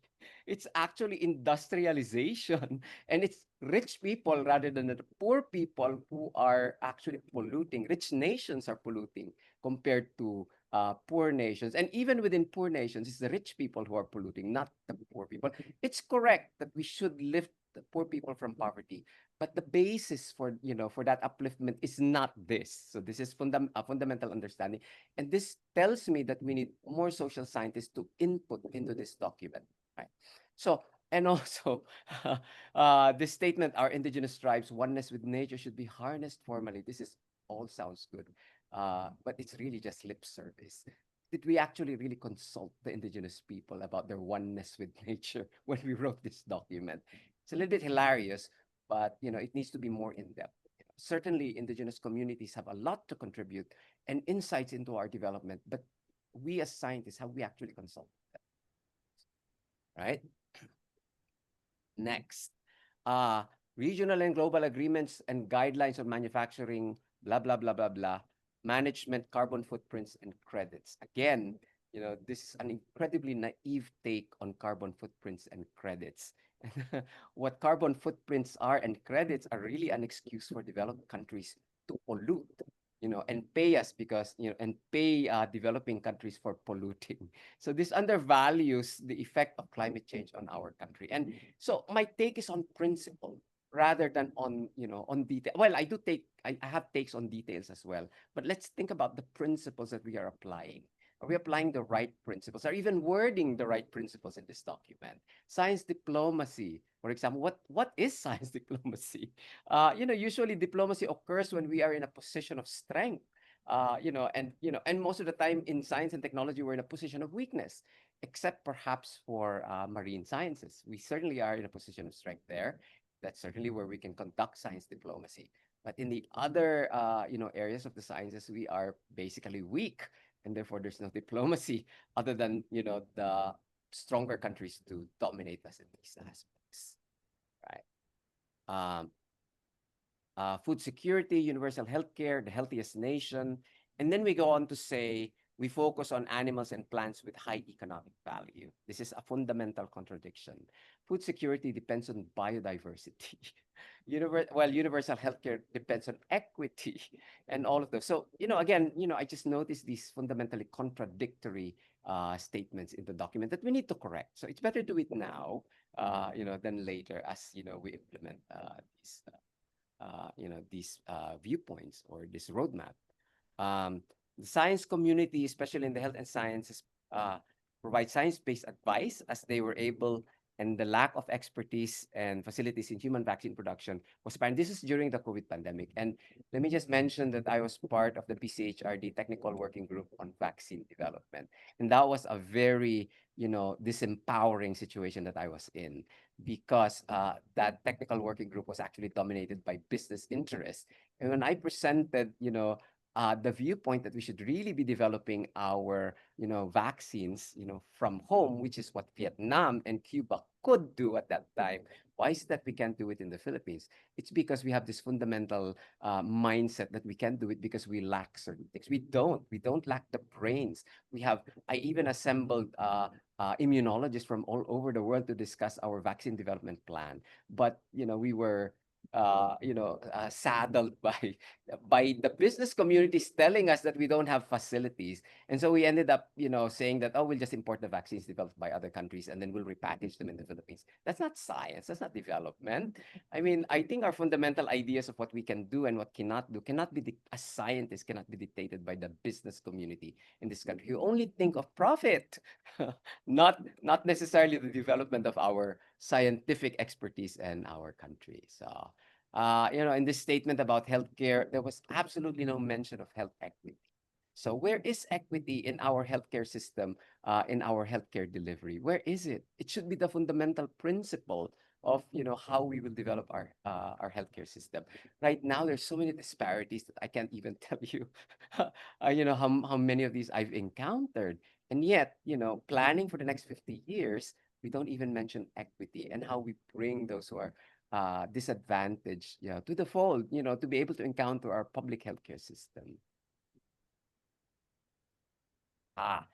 This and this passage where it actually mentions extraction from the natural environment. This is fundamental again, in terms of values. This is not the right way to do it. This is an extractive position where we may actually deplete the resources of future generations. This is not the way to proceed with the circular economy. We cannot be extracting from our natural resources all the time. We have to think of other ways of actually producing for our population. The same thing, extraction from marine resources. We look at our resources as fundamentally, things that we can extract from rather than resources that future generations can benefit from. We're thinking about 50 years. Actually, it's only 30 years from 2020 to 2050. And, we keep extracting. What happens after 2050? We don't have anything to extract anymore beyond that. So it's a lot. We need to be a lot more thoughtful about what we are proposing in this document, because this becomes the basis of policies that will be written later on that everybody will follow. So it has to be principles driven, not always data driven, because sometimes even data is not people centric. So it has to be principles and people driven, Filipino driven. Incentives regarding financial economic support to businesses and industry using public-private partnerships. I think a lot of you agree with PPPs, but for me, I actually fundamentally disagree with PPP because if the government keeps partnering with industry, it disincentivizes itself from developing the technical expertise that it should be doing, to solve our problems in infrastructure. For example, flood control projects are given to contractors rather than, perhaps like, technical experts from the government themselves, or even toll roads, for example, are privatized. Our airport is privatized. And the first thing that we notice is that they keep extracting money from the population. And, this is a fundamental, misrepresentation of what public-private partnerships are. And again, to me, the bottom line is it depletes the government of the resources, to put into developing the human talent that should be working in government rather than in private industry. Indigenous technologies like rain harvesting. This is hilarious to me because, harvesting the rains is not indigenous technology. Everybody does it. But I think maybe some of the authors didn't dig deeper into the into these wordings. And also there was very little. There was only one paragraph about shipping, when the goal is for the Philippines to become a prosperous archipelagic maritime nation. Where is shipping? It's one paragraph in the roadmap. It deserves a lot more and a lot more detail, as I think Francis was saying earlier, in terms of our water. Here is maybe like something that I'm very dear to. That's very dear to me. Critical mass of ST&I resources, because I'm a political scientist now. So they brought me back. Well, they did bring me back, but I pretty much decided to stay, seeing all the problems in the Philippines. But this is a fundamental time where, with all the corruption in the government, that could have been used to like develop our own, human resources talent in the Philippines. Parang nasaan na yan? Sayang yung, sayang yung sayang yung nako-corrupt, sa ibang branches ng government where it could have been, put into the development of our scientific resources. And this is a good time to actually recruit back diaspora because they're also having problems, all over the world with funding. The Trump administration has defunded science altogether. There's so many Filipino scientists that have been affected worldwide. This is a good time to bring them home and bring home their expertise and support them so that we actually have this critical mass of STI human resources. They're just all scattered all over the world, and we're waiting to bring. I mean, we don't have any efforts to bring them back other than the Balik Scientist program doesn't even support long-term Balik scientists like myself. So this is this is a critical time. This is a good time for us to bring back the diaspora. I think maybe I have a few more slides. Sorry, just two more. Desalination for domestic use. Francis mentioned that this is the wrong technology to bring to the Philippines. And also inventory of biodiversity, flora and fauna, inventory of mineral resources. This is a prelude to the extractive process. So we do not necessarily want to extract from our environment. That's the wrong principle. The right principle is to preserve them and utilize them responsibly, not to extract them. Extraction is polluting and it's degrading. So lastly, I was saying there's a price for development, and Singapore, saw this price, and I'll tell you, they planned their country 50 years, and they were largely successful. They were focused on development, on growing their economy, and they're the biggest economy in ASEAN. What's the price? The price is mental health. They are now planning for mental health for the next 100 years. There is a price for development. We can't keep on developing without looking at the human toll of development. We have to be more thoughtful and reflective how these plans in PAGTANAW 250 affect the most marginalized and vulnerable Filipinos. That's all I have to say. Thank you. Thank you. Thank you very much for your insights, Dr. De Castro. And again, thank you to our set of reactors for the fruitful addition of sentiments and valuable insights.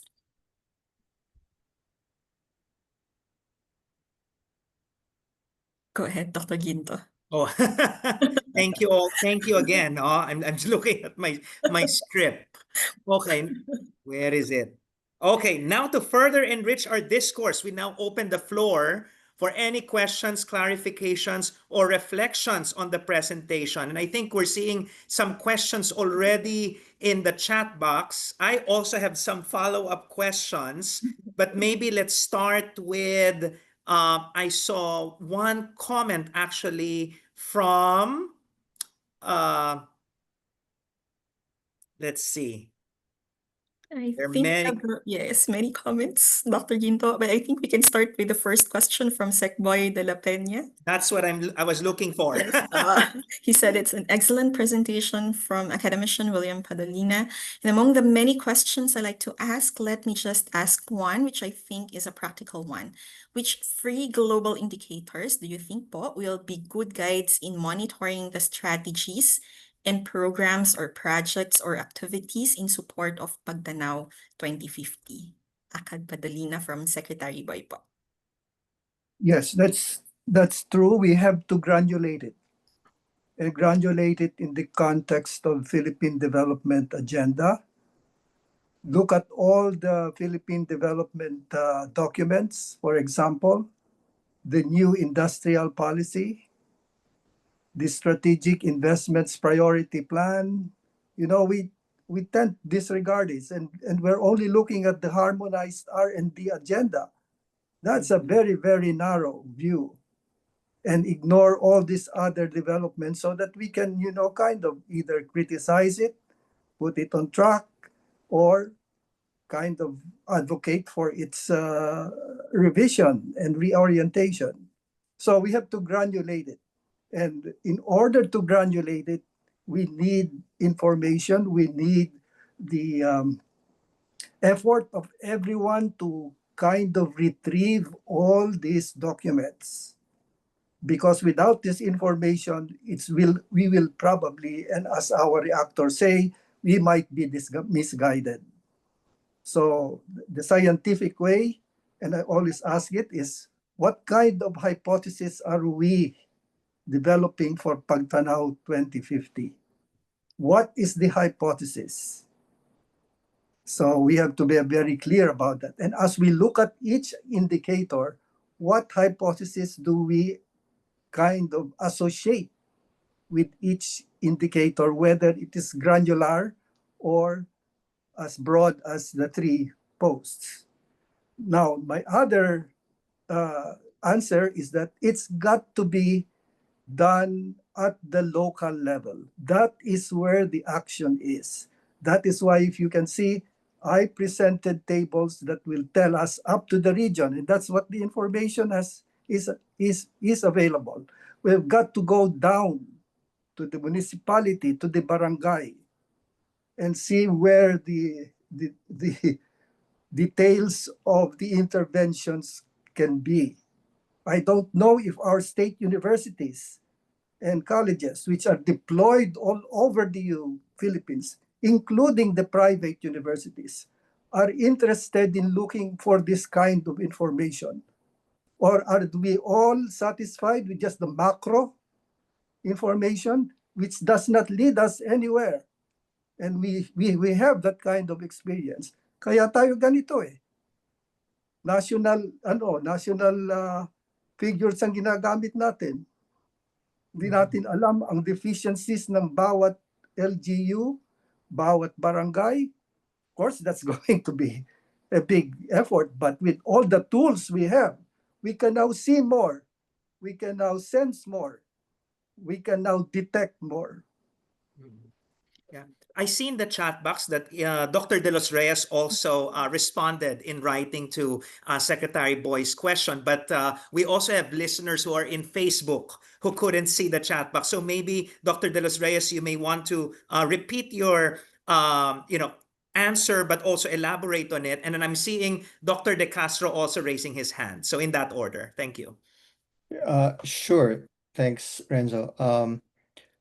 I was just chiming in. I think Secretary Boy was asking about indicators, just for example, like numbers of PhDs per capita or so on. And I don't have any idea, right? I mean, we can benchmark against other nations, but I'm more really interested in indicators that are specific to our context, to the Philippines, right? In particular, things like what's the real impact of STI on uplifting poor communities out of poverty?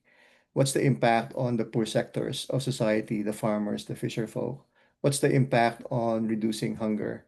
What's the impact on increasing the quality of life, access to services, income, right? And again, equity, which is really not something that was there. Although I think in Section 5, there is some mention of equity, Jong, and also some mention of materials and resources and technological innovations leading to pollution and so on, right? So I think we need to have some homegrown indicators and not worry too much about global indicators because they may not apply to us, right? And so going back to what Academician Padolina was saying is, what really matters, right? And asking that question, what's our hypothesis, right?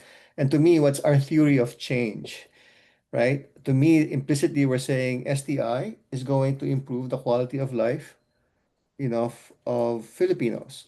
But then we have to start thinking, well, what does that mean, right? Does it mean for everybody? I mean, which sectors are going to benefit? Which sectors are going to be left behind? So, once we have the theory of change spelled out, then we can start thinking about, okay, what are the proper metrics, if you will, the proper indicators to show that we are moving in the right direction. Dr. De Castro? Thanks, Renzo. Thanks, Francis, for those comments, and Dr. Padolina. My bottom line indicator is really how the vulnerable communities are doing, because that's really the bottom. So if you can raise the bottom, you can raise everyone else. So this is a principle that I think not many people, know, and not many people also disown the trickle down principles, which is let's support the wealthy, the wealthy industries, the corporations, and everything will trickle down. That's a That's already disproven. No? That doesn't work. What we need to do is to support the vulnerable communities, those who are at the very bottom, and the change starts there. It doesn't start from the top. The change all starts from the bottom, and it will trickle up. Believe. There's so many people that have shown that this is what happens. There's so many studies already, and trickle down doesn't work. So our metrics has to be at from the bottom. How many vulnerable communities are we uplifting? Dr. Hall already mentioned the GIDA communities. These are the spaces we are actually doing our work in. So ito yon, how many GIDA communities have we taken out of GIDA? No? And we have a fundamental number of GIDA communities. Meron talaga. So paano natin sila mako-convert from being GIDA to non-GIDA? So where services are accessible, there's economics happening in those places. So ito yon, the bottom line. And how does, Francis said, how does science contribute to that? So we have to tease that out, because baka naman puros esoteric lang tayo. We study like, whatever, bacteria or, drugs, but they never get down to the GIDA levels. So kung wala nun, even if we have a beautiful theory of change, it doesn't work. So yun yung ating i-measure. How many of these most vulnerable Filipinos are actually uplifted? So that's my bottom. Right. Dr. Ginto, I think I see a raised hand from Dr. Serafica. Dr. Al, maybe we can entertain one question. Okay, thank you. Actually, I beg to disagree with Jong. The way I've been trained, at least now, I given a talk last July, the way to solve problems in the Philippines is bayanihan. And you need at least a minimum of 5 stakeholders to be part of the solution, implementing it, and being able to sustainably continue it. I beg to disagree that the bottom are the ones that can solve their own problems, because I don't think so. I think you need all hands on deck. And part of those 5 stakeholders that I've been advocating now is not only the usual academe, industry, and government collaborating. We need more risk capital, meaning we need gas to be able to implement a solution. But who is going to be the implementer and be able to coalesce the solutions?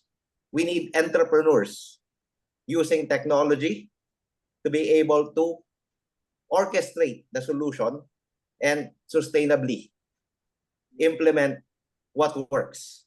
And you need that for every single problem. You want to solve GIDA problems, you need government to have their policies aligned. You need to be able to have risk capitalist corporate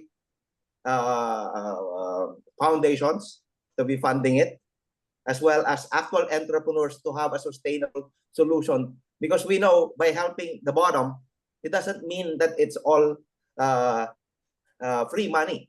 There actually is money for supporting the businesses that serves the poorest of the poor. So, I mean, we've time and again, we've looked at other models. I know Gawad Kalinga has looked at the whole system where they involve actual entrepreneurs in their solutions for their farms to be able to solve the gap between the markets that will utilize the products coming out of the Gawad Kalinga villages. So to me, it is not a siloed approach. I know you wanted to target solutions, but you need to involve and you need actual support from the LGUs if you wanted to solve local regional problems. That's what we try to do in the Regional Inclusive Innovation Councils by getting all the players to solve the regional needs, because indeed everyone has a different problem in the different islands. So I think it's easy to critique one lacking a particular solution, but if you look at it, all of us have pieces of the puzzle. We don't have the perfect solution within our own sectors, even our own spheres. Not even the science community is so small compared to the rest of the country, guys. I mean, we are not even 1/10 of what people need, and we are actually an afterthought, as the PAGTANAW, the Ambition 2040 indicates. We're not even 5% of the consciousness that we are the solution. We're only part of the solution anyway. We're not the middle. We're not the center. So we just have to find a way to identify what's our role in a particular problem, in a particular region, in a particular sector. That's all I'm just saying, that I have this nice figure that I wanted to show everyone. At least that's one way of approaching it. And I wanted to say that maybe our reactors can figure out a way, how do we play in that rest of society part. Thank you. Thank you, Thank you, Dr. Serafic. I just want to give a kind reminder that we only have 8 minutes. Oh my. And the conversation is just starting. So maybe there should be a part 5 and a part 6. But I want to bring in Dr. Hall. I mean, in a way, the message is it takes a village, it takes a nation, but it also takes a bigger region. And Dr. Hall, you're the one who mentioned explicitly about ASEAN. Next year, we're chairing ASEAN. The Philippines is chairing ASEAN. 2027, ASEAN is 60 years old. So what is our contribution to ASEAN, and what is the Philippines, vision, PAGTANAW, as part of the broader ASEAN community? Yes, that's very, very, very, very timely interjection, Dr. Ginto. So yes, next year we are chairing ASEAN, and there's plenty of opportunities again for us to elevate our discussion on foresight at the regional level. After all, we are our economy and a lot of our ecosystems are connected with those of our ASEAN neighbors. So I think it kind of like pushes further the foresight agenda by engaging similarly minded institutions. The foresight actually listed all the other institutions, foresight institutions that are available, particularly in Singapore and other places. Then I think the way to go forward is to take the Asian chairmanship opportunity to find ways whereby our foresight unit within DOST and within the platform of science, technology, and innovation would extend the conversation by engaging in similar exercises with other ASEAN counterparts. I think that would be really, really good. So there are two ways when we look at regions. There's the region according to Academician Padolina's thinking, which there are the regions in the Philippines. And then there is like the region, which is ASEAN and where we belong. And of course, there's a lot of political capital that is already invested within the regional association, and a lot of pathways for us to be able to realize our goal in conjunction with and in partnership with our ASEAN neighbors. So I think that is really kind of worth looking at if there are opportunities to kind of elevate the discussion of the foresight, to kind of bring it up to the level of region, ASEAN region, and opportunity. So right now, I understand that the PAGTANAW 2050 is really more kind of like where we see the Philippines going. But maybe if we expand the horizon scanning to also include and situate the Philippines within ASEAN, then we may be able to get better insights of how do we kind of like see ourselves as a prosperous archipelagic and maritime nation in this neighborhood. Okay, will we get the kind of assistance in this neighborhood? There are some neighbors who don't want us to be prosperous archipelagic and maritime. What are we going to do about them, to our neighbor up there in the north? So again, I think it's kind of like imperative that we broaden the discussion of foresight in the review to really take into account this regional ASEAN perspective. Thank you. Thank you so much, Dr. Hall. And as you know, being based now in Singapore, what you were saying just resonates a lot. And Dr. Jong kept on describing a while ago the Singapore experience. Maybe part of the next conversations is really bringing our partners, right, and our neighbors into a broader regional conversation to drumbeat the chairmanship of the Philippines and the 60th anniversary of the region. We only have 4 minutes remaining and lots of comments, questions. I'm sure our organizers from both PAASE and NAST are collecting your inputs. And so I think this is the right time to thank first our panel for your inputs, and of course to Dr. Padolina for that comprehensive and inspiring and informative presentation.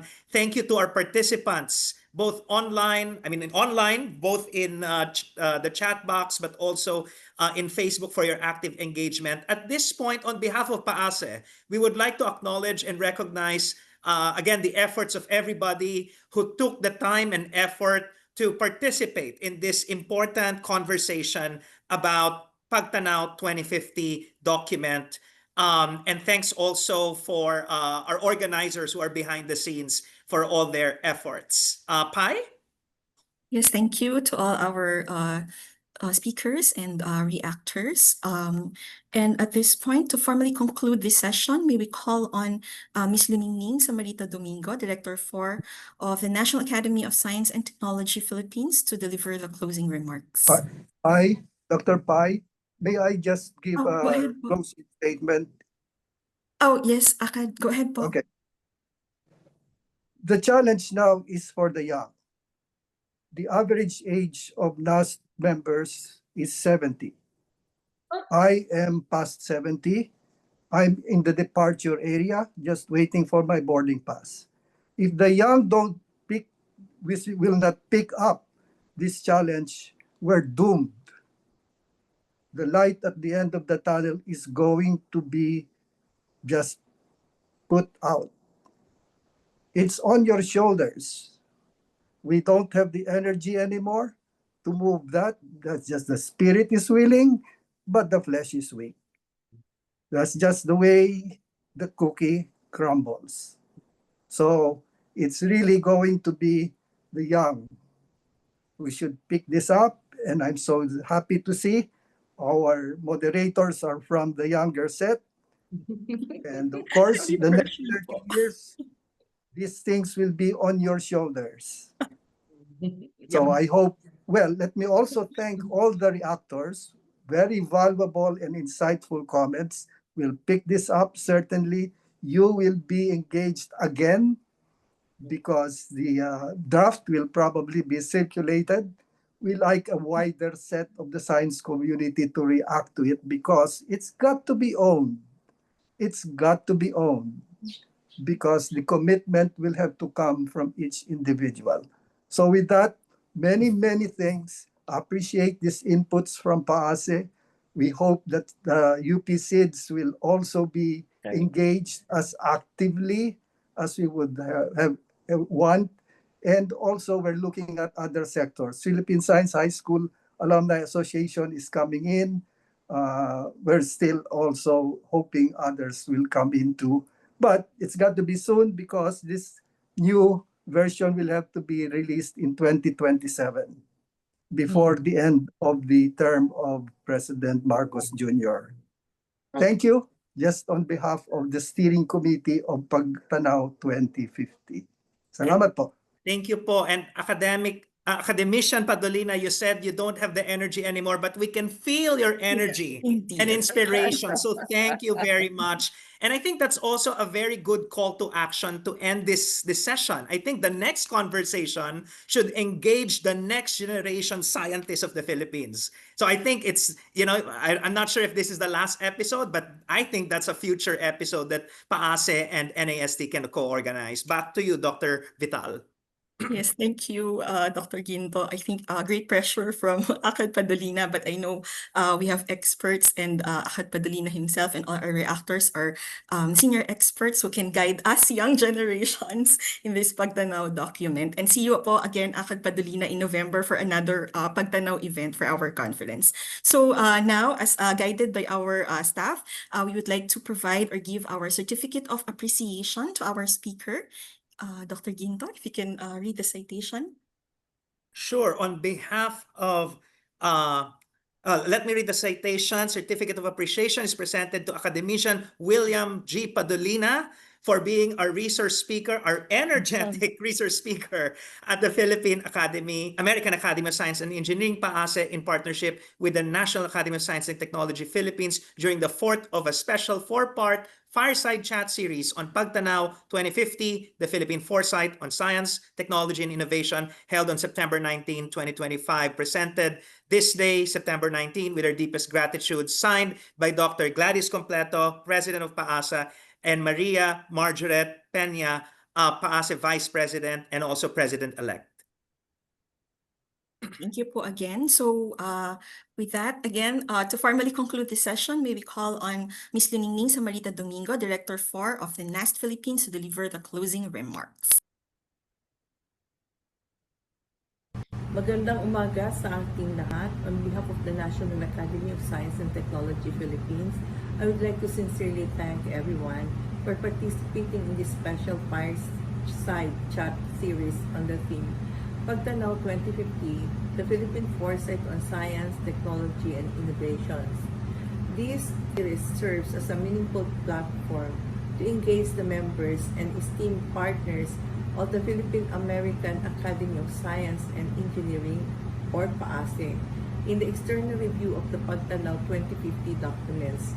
As we prepare to update this ST&I Foresight document, your insights, reflections, and critical recommendations are invaluable. They will guide us in refining the document to ensure it remains responsive to both current and emerging global and national challenges. Let me extend our deepest appreciation to Dr. Gladys Cherries Completo, President of PAASE, for graciously accepting our invitation to partner us on this initiative. We are also grateful to all our resource speakers, reactors, and moderators whose expertise and thoughtful engagement have enriched each session. Maraming salamat po for your time, commitment, and generosity in sharing your knowledge. We look forward to furthering this collaboration as we continue to build a forward-looking, inclusive, and evidence-based roadmap for science, technology, and innovation in the county. Muli, maraming salamat sa lahat at mabuhay po tayong lahat.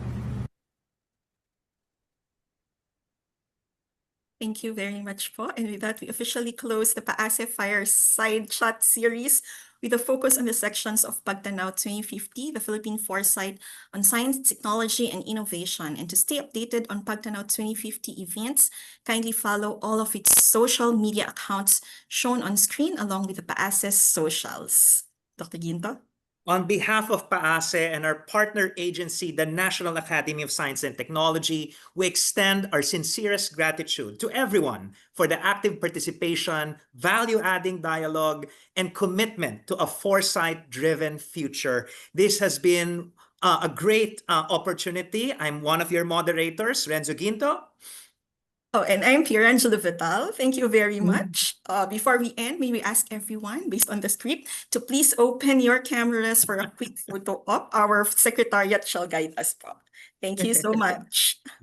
Let's document this fiery fireside chat.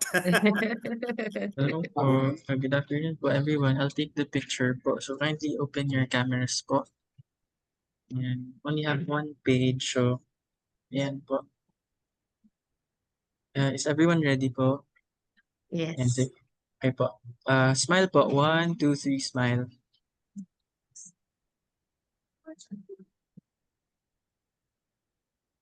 Another one po. Last one po. 1, 2, 3. Ayan po. 1, 2, 3, smile. Okay na po. Thank you po. Thank Thank you very Thank you. much. Maraming salamat. Yes. Happy Weekend weekend, na, everyone. no? Yeah. Happy weekend. Thank you very much. Great discussions. I know, ang ganda. Parang nabitin ako. Yeah, We have to I'm have, very we have to impressed. Bitin. Hi, Dr. Very, Perez. very, It's been a very while. impressed. We need We another have- hour. So Marge, I'm thinking we should have another session na andun lahat yung reactors. And then, Yeah, we could, yes. yes, so. We should the find a next date that gen. they're all available. Yes. And then if it- we can summarize. yes, kasi parang Yeah. bitin talaga. We have to have that. Oo nga, Okay, mukhang sige. kulang. Oo, Kulang pa. okay. Kulang pa nga. Okay. Bitin ako. So we'll do that. I'll send an Oo. email and then we can schedule. Yeah. We have to ask for the date siguro. Yeah. Yeah, Maybe yung in date na October. available. Yeah. Yeah. Yeah. Thank you. Okay, thank you, Sir. Renzo. Thank you, and Sir our other WGP. students. Thank you, Renzo. Thank you, everybody. Okay. Thank you po. Bye. Bye po. Kukunin ko din yung sa akin.